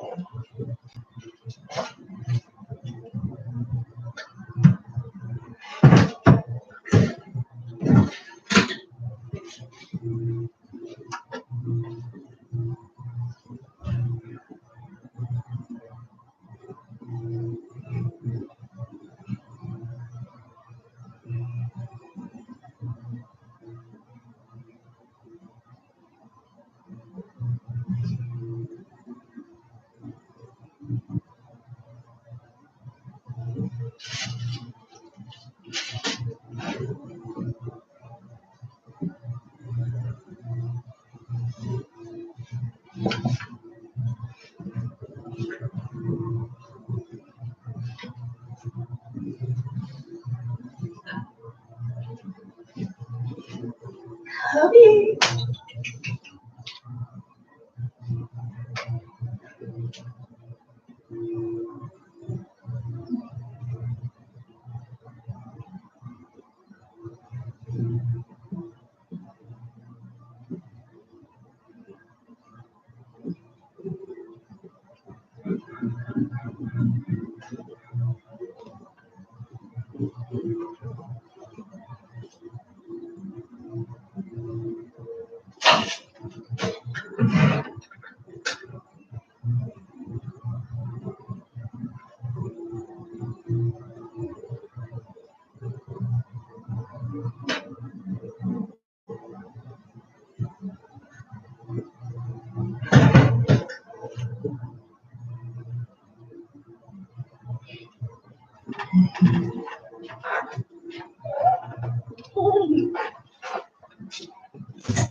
Oh shoot, I gotta take this. Hi, can I sit down with you? Hi, can I sit down with you? So today is Friday.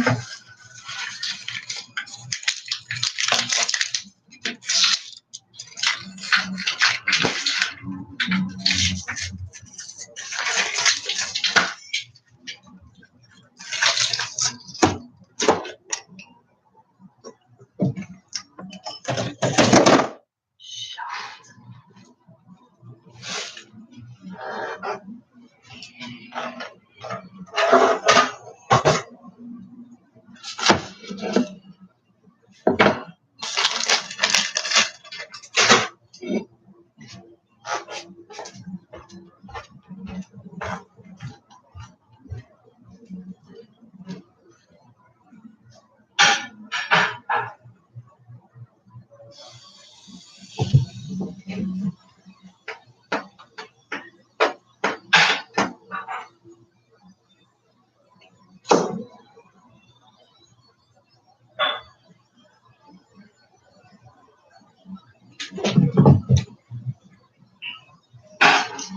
What you doing, Cub?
Hi.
Okay, let me think.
Okay, so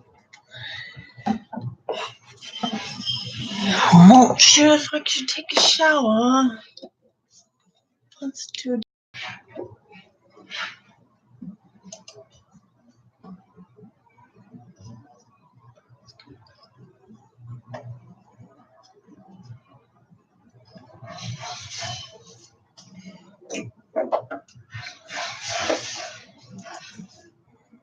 Exploded between Kim and Courtney that seemed very real, not just for the cameras.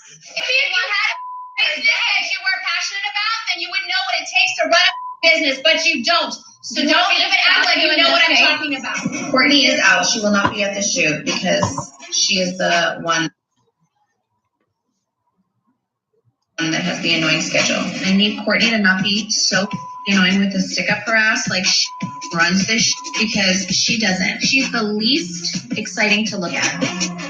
In 2018, Kim revealed to her sister Kendall and Scott Disick that she was high on ecstasy during 2 pivotal moments in her life. I got married on ecstasy. I had no idea. No, the first time. I did it again. I made a sex tape. Like everything bad would happen. You were high on ecstasy when you had that sex tape? Absolutely. Everyone knows it. Like my jaw was shaking. It was really tough for me. Chloe and Kylie revealed their secret pregnancies after much speculation over the year. The sisters gave birth to baby girls, True and Stormy, within months of one another. I can't wait to be a mom, even though I'm 15. I would love to be a mom. And Chloe endured boyfriend Tristan's cheating scandal days before giving birth to their daughter True. I mean, I think you just have to worry about yourself right now and just be calm because I can't wait to hold on right now. I hear so many horror stories, and when you're pregnant, people for some reason tell you more horror stories, which is so mean. Yes. It's just awful. Like, by the way, it's gonna by get the worse. way, yeah. Your pregnancy has been the best kept secret of our generation. Like, I'm not trying to keep a secret. I'm really doing this for myself. This never, like, your friends deserve awards. Mm-hmm. You're 15 weeks now. Is she moving? Yeah. So I'm 34 weeks today. Only about a month left. Kim and hubby Kanye West also welcomed a baby via surrogate, giving Saint and North a baby sister, Chicago. Did you figure out the name? I think we're gonna go with Chicago. But it's cute. You know, it's really different. Anyone that says or thinks it's just the easy way out is completely wrong. Yeah. I think it's so much harder to go through it this way because you're not really in control. And, you know, obviously you pick someone that you completely trust and that you have a really good bond and relationship with. But it's still knowing that I was able to carry my first 2 babies and not, you know, my baby now, that is hard for me. So it's definitely a harder experience than I anticipated just in the control area. And after almost 2 years of dating, Courtney called it quits on her first public relationship since baby daddy Scott Disick with Jonas Benjamin, who was 14 years her junior, in August. In more professional affairs, Kim and Courtney stepped into the political realm in 2018 in a big way. I've always been the queen. I was the original queen, and I took my crown back. Courtney, who is known for her natural professional affairs, Kim and Courtney stepped into the political realm in 2018 in a big way. I've always been the queen. I was on her first public relationship since baby daddy Scott Disick with Jonas Benjamin, who was 14 years her junior, in August. In more professional affairs, Kim and Courtney stepped into the political realm in 2018 in a big way. I've always been the queen. I was the original queen, and I took my crown back. Courtney, who is known for her natural and healthy lifestyle, went to Congress on behalf of the Environmental Working Group to fight for better, clean beauty. And Kim aided in the release of prisoner Alice Johnson, a woman imprisoned for more than 20 years for a first-time nonviolent drug offense, meeting with President Trump on her behalf, which was a success. The president just called me, and he told me that that you are out. He signed the papers. It's been released to the press. Everything.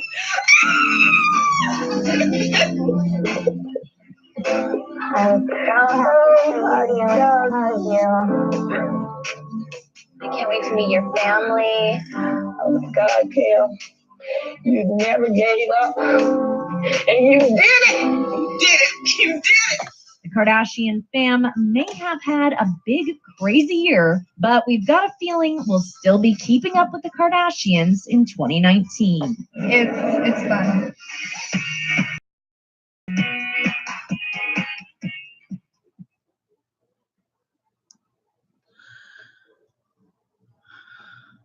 Let's see. What do I want to listen to now? If you shop on Amazon, you should use WikiBuy. It's a browser extension that automatically compares Amazon deal Plus, it's totally free. So do yourself and your wallet a favor and try WikiBuy.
When I say the name Howard Hughes, what does it bring to mind? What do you know about Howard Hughes?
Saturday. Will they be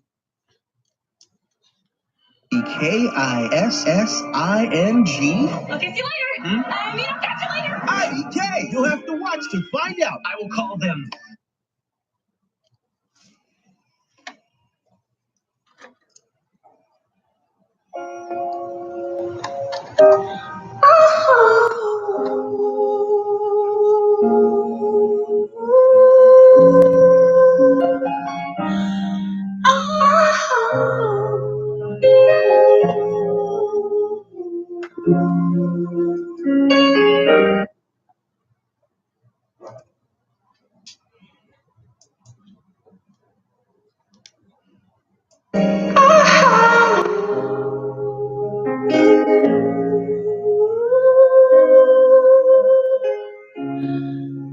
Be good, you can go.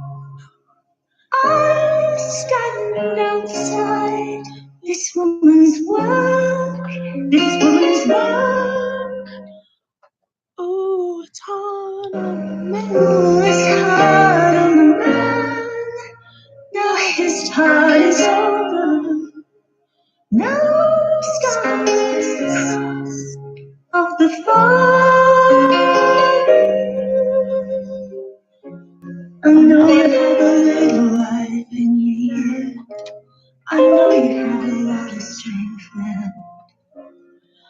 you have a little life in you yet. I know you have a lot of strength left. I should be trying, but just coming to show. I should be hoping that I come stop thinking. All the things I should have said and I never said. All the things I should have done, no, I never did. All the things I should have done that I didn't. Oh, darling, make it go. Make it go away.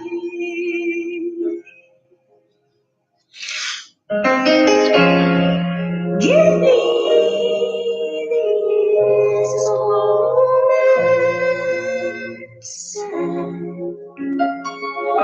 Give them back to me.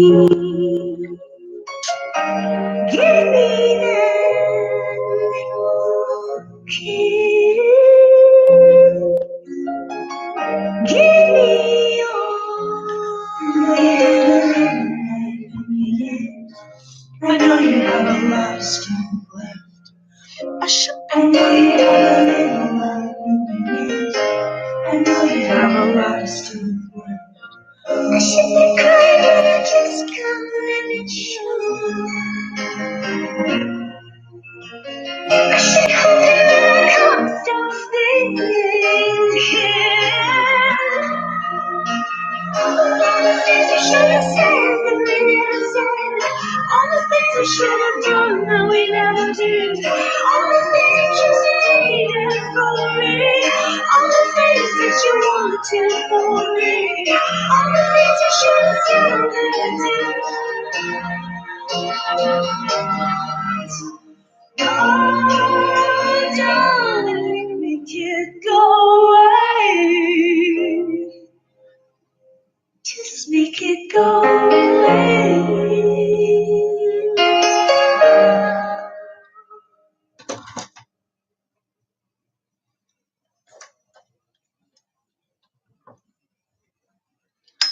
Let's see what's next.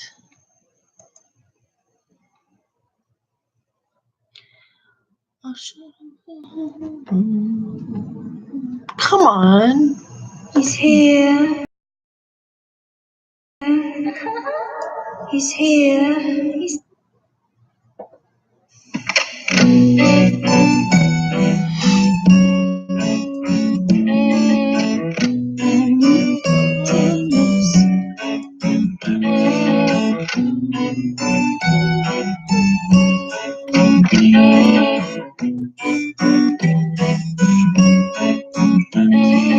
I'm a little labby boy, he's coming home from BFD.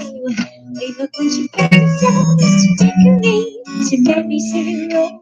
Morning in the aerodrome, the weather warm, he was cold. For her man in uniform to carry home.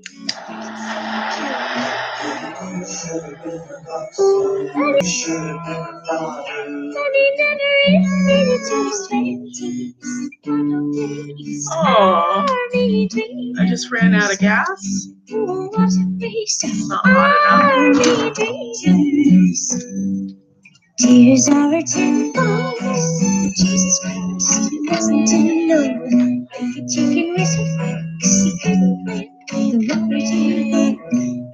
If the fix and give him all these strips and ribbons. When he's sitting in his home, he puts his head on his elbows. But he should have been a rock star. But he didn't have the money for a good time. He should have been a politician. But he never had another education. He should have been a father. But he never even made it to his 20s. Hi, guys. I'm trying to get some fire.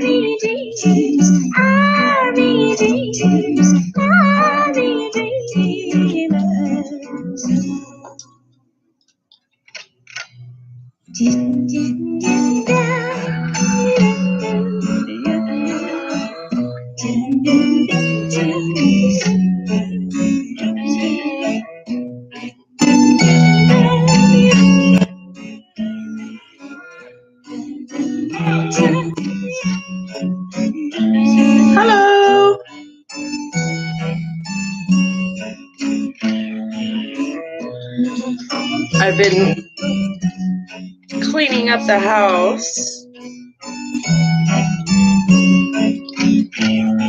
Does it work? Let's see. Let's see how it goes.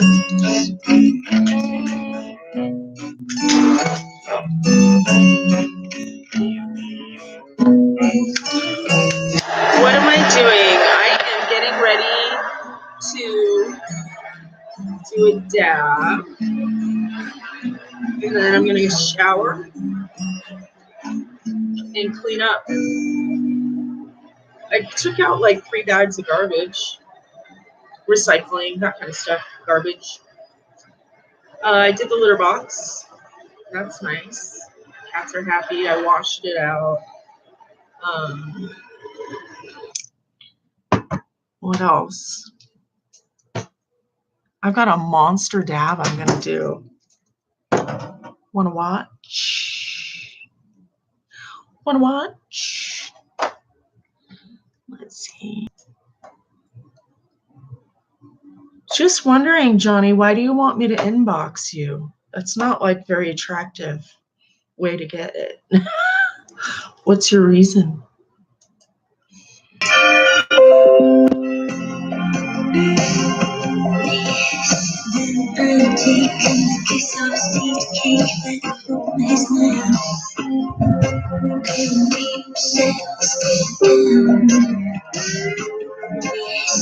Six big wheels looking down on these almost head into the flesh.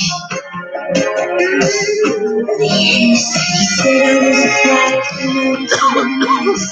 Now I'm out of his body.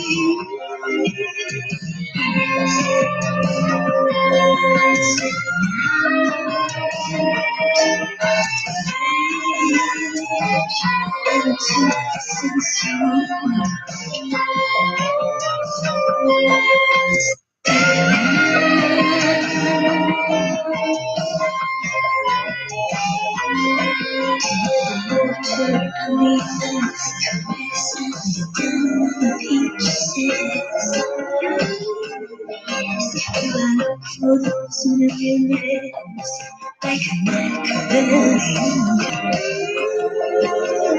Yes, and how we wish to listen to love. It don't need words, just one kiss and another.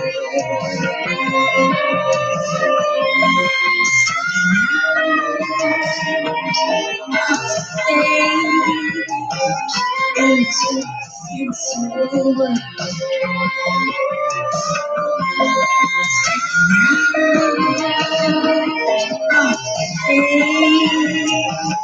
Into sensual world.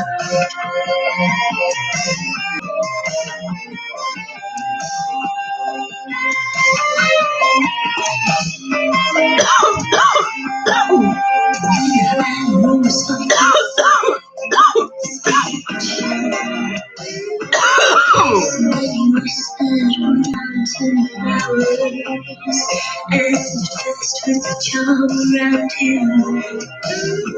Yes, he loosened it so it slipped between my breasts. He'd rescued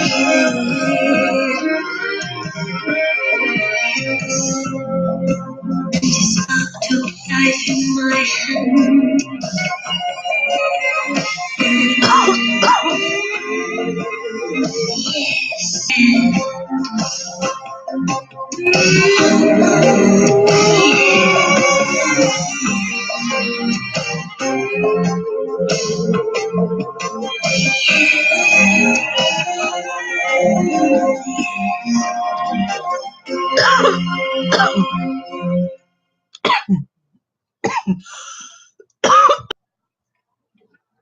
Jeez Louise. Okay, I need to get something figured out here. In the trees. It's coming. When I was a child, running in the night, afraid of what might be. Hiding in the dark, hiding in the street.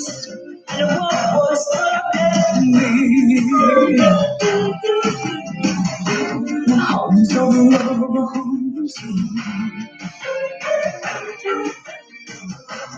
Always in the coward. Don't know what's good for me. Here I go.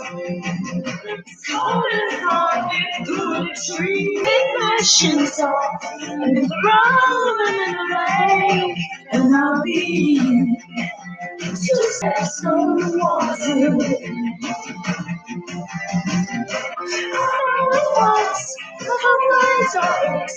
You know it's taken in my house. It's yours, it leads so fast. And I'm ashamed of running away. But now it's real, I just can't deal with this. I'm still afraid to be there. No arms of love. No arms of love. Woohoo! Wow. I know what's good for me. And here I go. Don't let you go. Holding on. It's holding on through the trees. Help me, someone, help me, please. Take my shoes off and throw the legs. Now just steps on the water. Don't always feel me, don't always feel for me.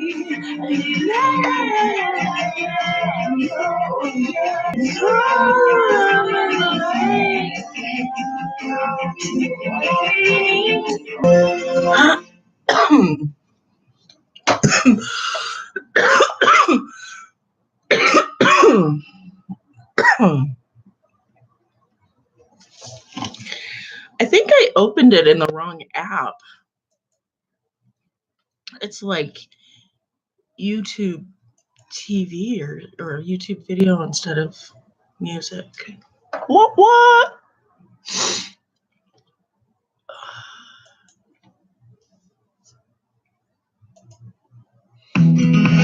With Expedia, I saved when I added a hotel to our flight.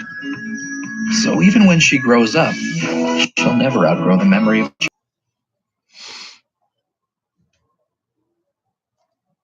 She put my bed last night.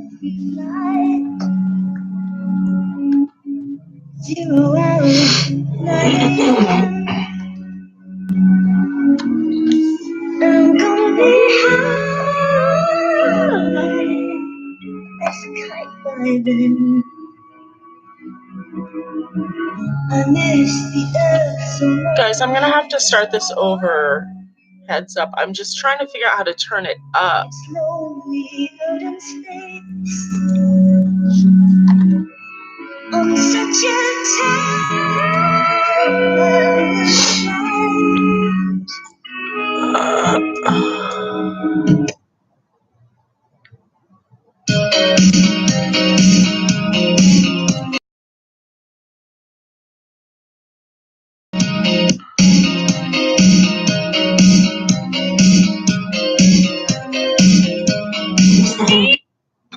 What the fuck? I'm so yeah. Rocket Man. That's what she was playing. Yeah, it worked.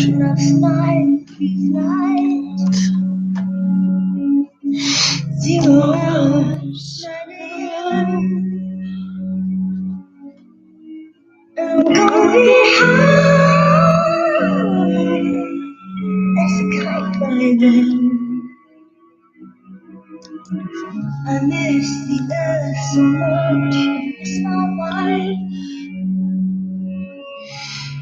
It's lonely out in space.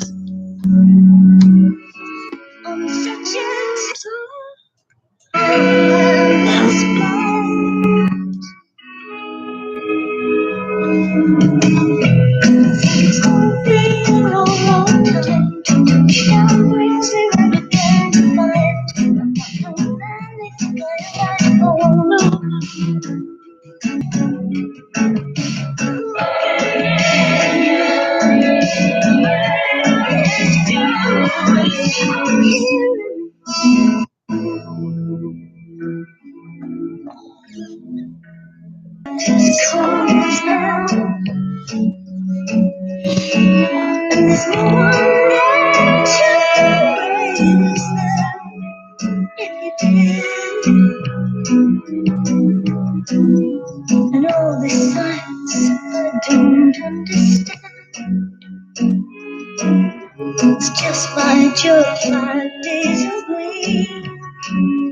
A rockin' man.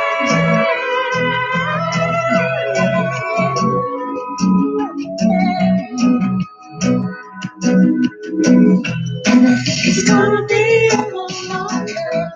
The shower brings me out again tonight. I'm not the man that you gotta let go.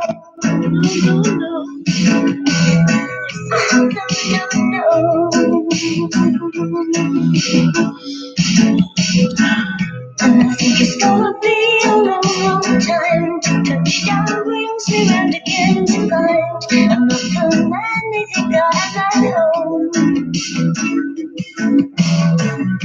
No, no, no. I'm a rockin' man. You know what's funny? It's not really my birthday. It's someone else's birthday.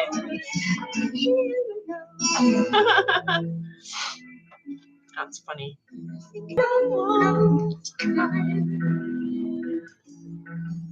I think it's gonna be a long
I think it's gonna be a long, long time.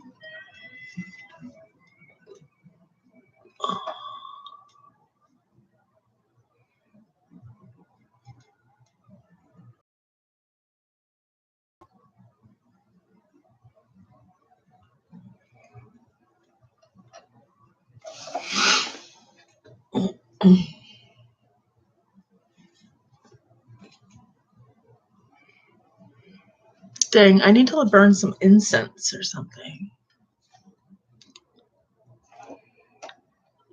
And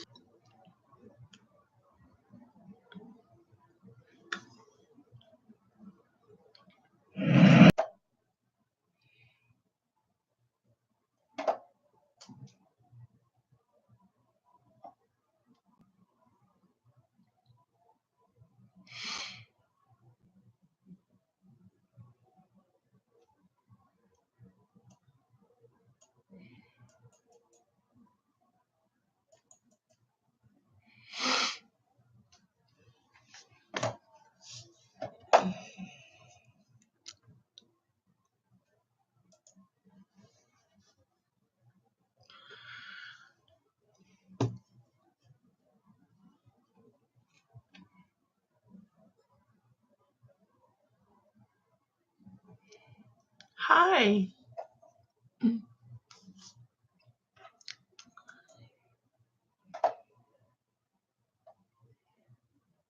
Oh my goodness. I have like the slowest computer in the world right now. Live.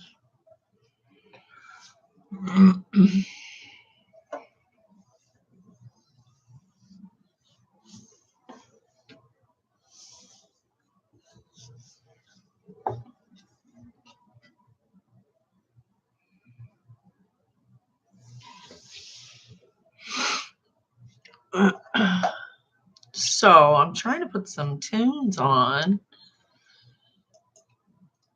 If I look like I'm focusing on something, Google is celebrating Johann Sebastian Bach today. Wrong one. I want you to.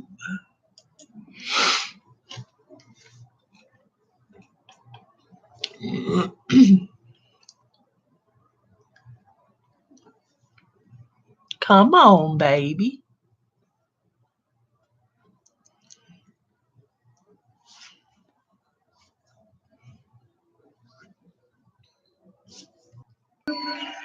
Excellent. You know, how about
I wanna be your endgame. I wanna be your first train. I wanna be your 18. I wanna be your endgame, endgame. Big reputation, big reputation, ooh, big reputation. Ooh, you and me would be a big Reputation. Darn it. bad one too. You so dope, don't overdose. I'm so stoked. I need a toast. We do the most. I'm in it. Sorry, guys. I wanna be your endgame. I wanna be your first string. I wanna be your 18. I wanna be your endgame, endgame. Big reputation, big reputation. Ooh, you and me, we got a big, you and me, we got a big reputation. Ah, and you heard about me. Ooh, I got the big enemies. Big reputation, big reputation. Ooh, you and me would be a big conversation. Ah, and I heard about you. Ooh, you like a bad one too. You so dope, don't overdose. I'm so stoked. I need a toast. We do the most. I'm in the club like a whip in the boat. I got a reputation, girl, that don't precede me. I was called away whenever they need me. Yeah, I'm on the cheap side, cause of the A side. I got a bad boy for sodas, but they like. You love it, I love it too, cause you my type. You hold me down and I protect you with my life. I don't wanna touch you, I don't wanna be just another ex-love you don't wanna see. I don't wanna miss you I don't wanna miss you. like the other girls do. I don't wanna hurt you, I just wanna be drinking on the beach with you all over me. I know what they all say, I know what they all say. but I ain't tryna play. I wanna be your endgame, endgame.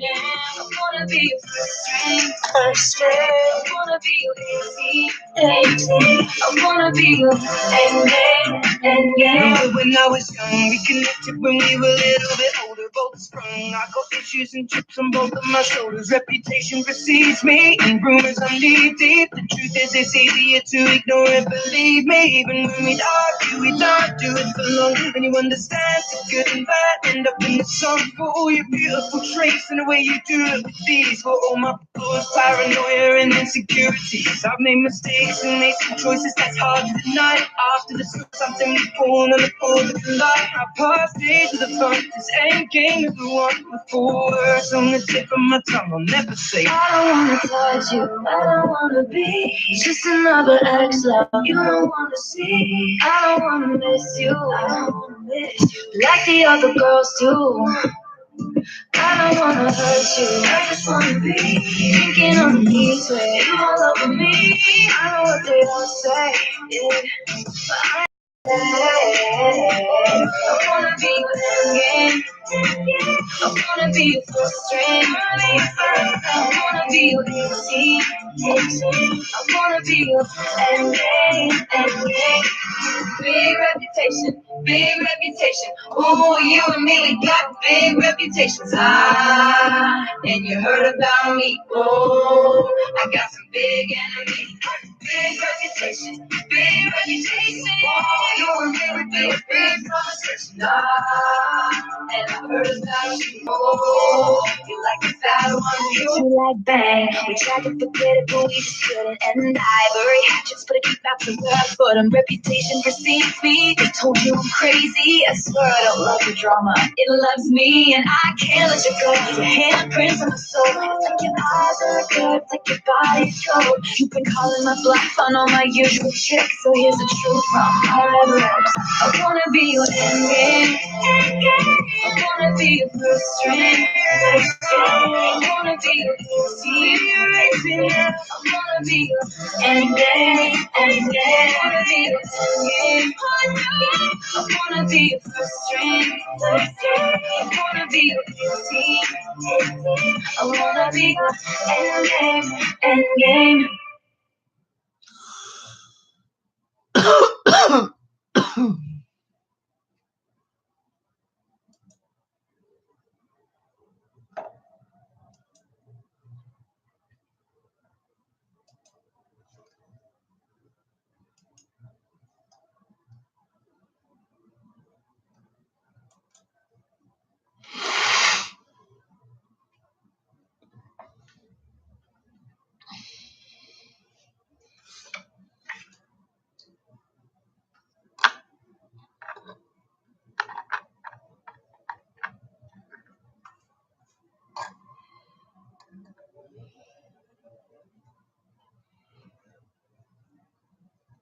Hey.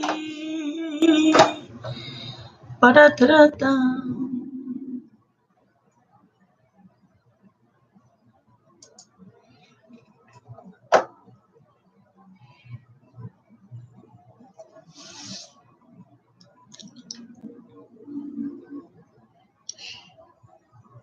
Hello.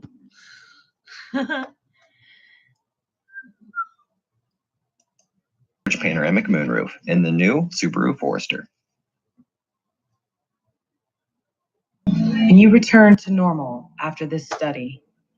Absolutely.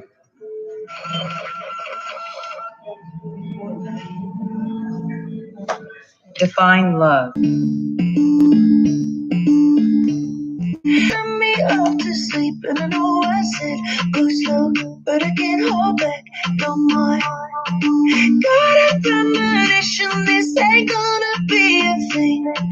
You make a weekend feel like a year, baby. You got me changing 24/7. I want you here. I hope you feel the same thing. I want you to be the one that's on my mind, on my mind, on my mind. I want you to be there on a Monday night, Tuesday night, every night. You gonna be the one that's on my mind, 365 all the time. I want you to be the one that stay. You give me the night and day.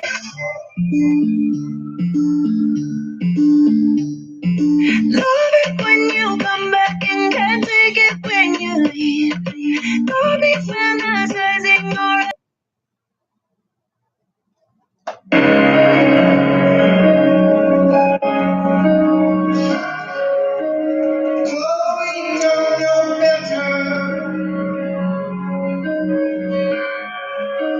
Chloe's just like me.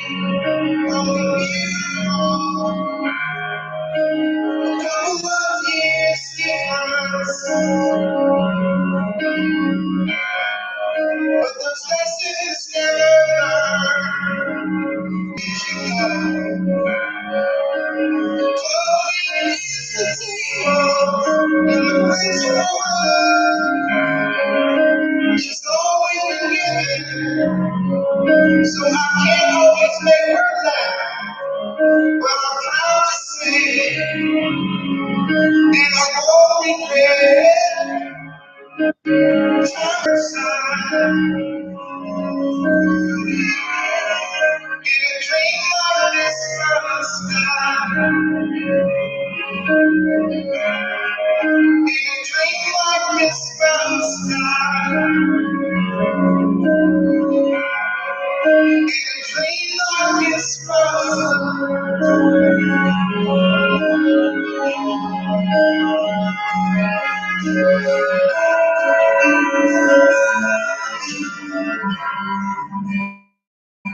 It's a broken kind of feeling. You have the time that you can see it. I think that I love you. Doesn't really matter. I just can't stand seeing right.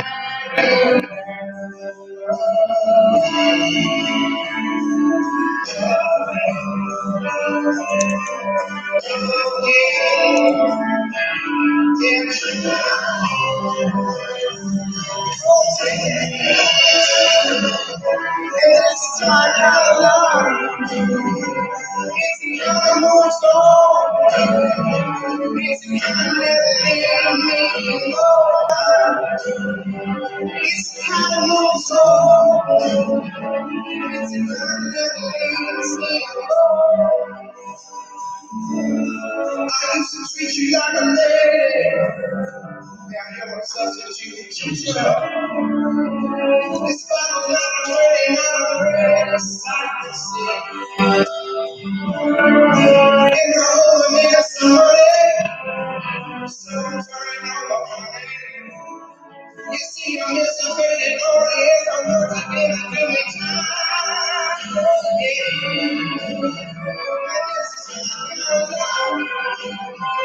It's the kind of move on.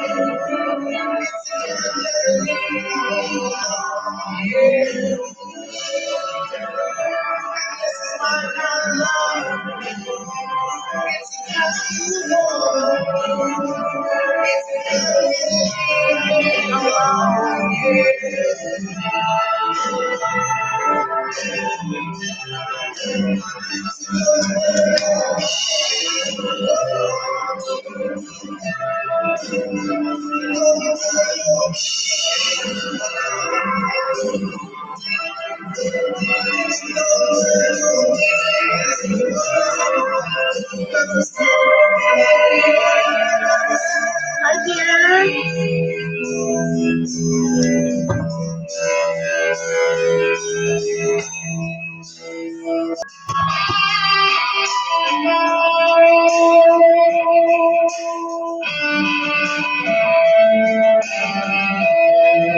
Hey, I'm trying to turn down my stereo.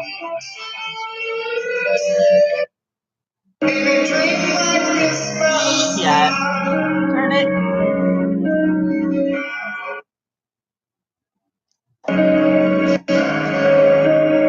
How do I make it pause? There we go. Even though it's way far away. My computer's working so slow. I'm trying to get to you, Emma.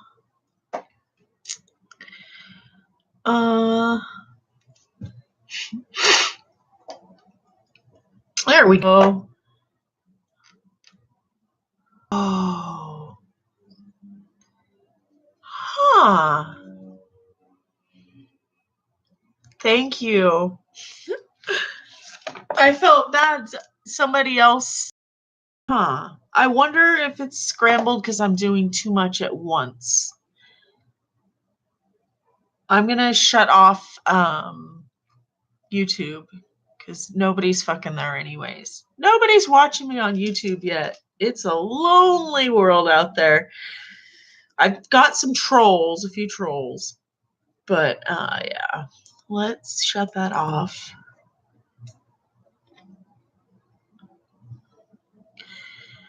I bet that's what it is because it's just the computer's going so slow.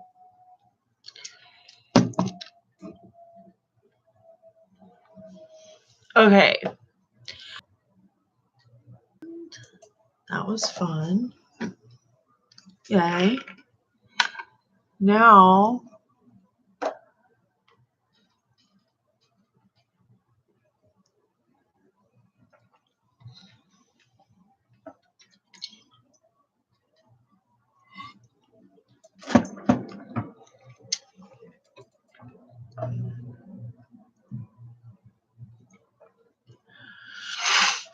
let's see if that works better. Let's see. Is it still scrambled now?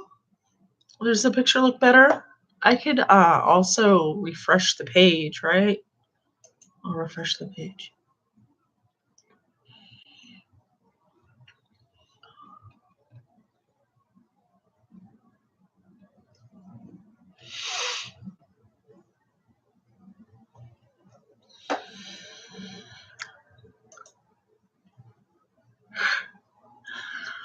Well, that didn't work very well.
Hello.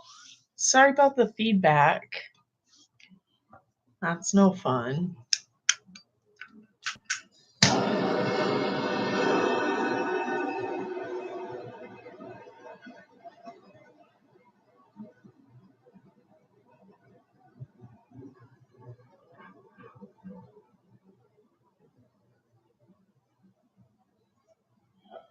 Uh-oh, I'm running out of fuel. Bummer.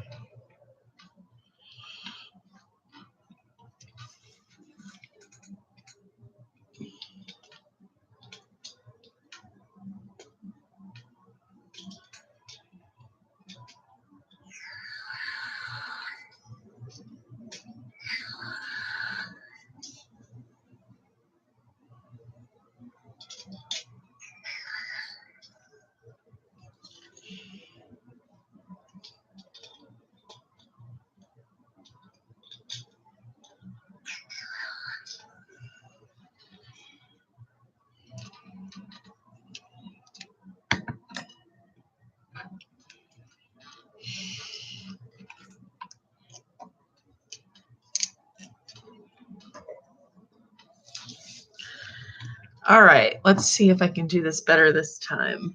Ah, shoot. My dab is gonna spill if I'm not careful. Oh.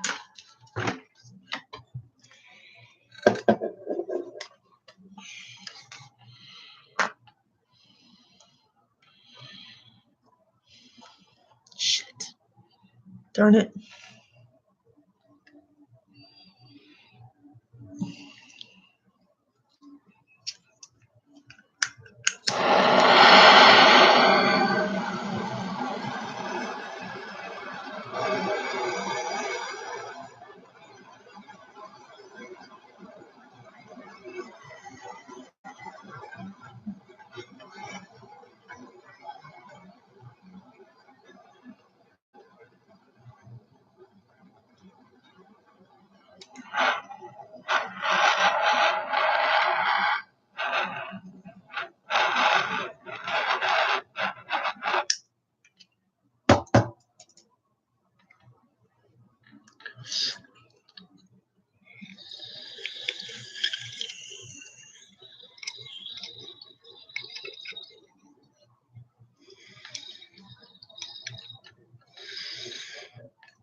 All right, guys.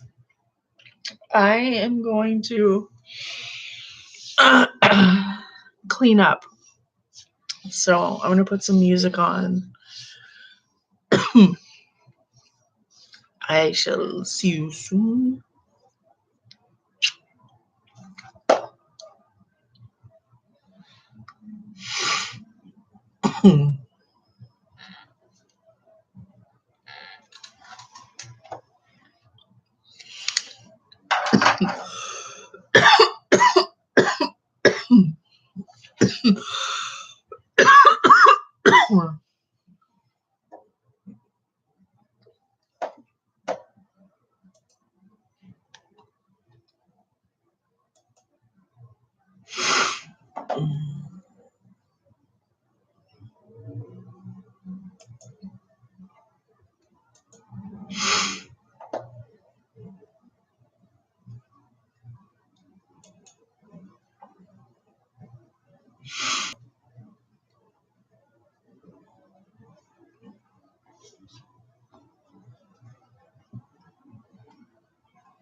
Cat toy.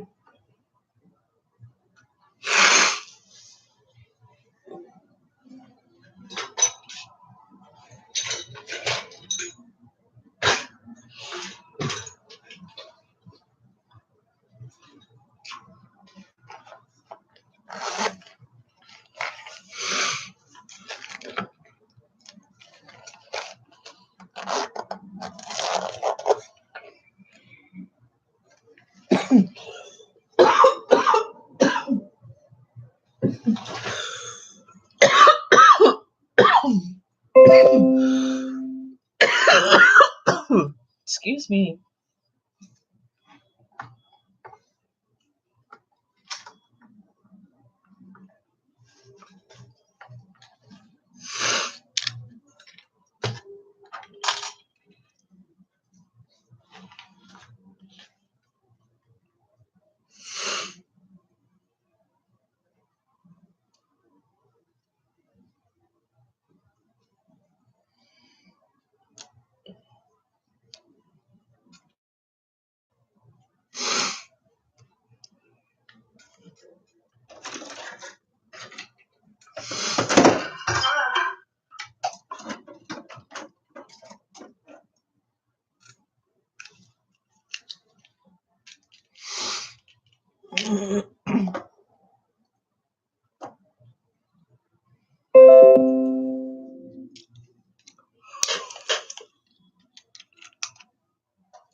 All right, so I need to get out of YouTube.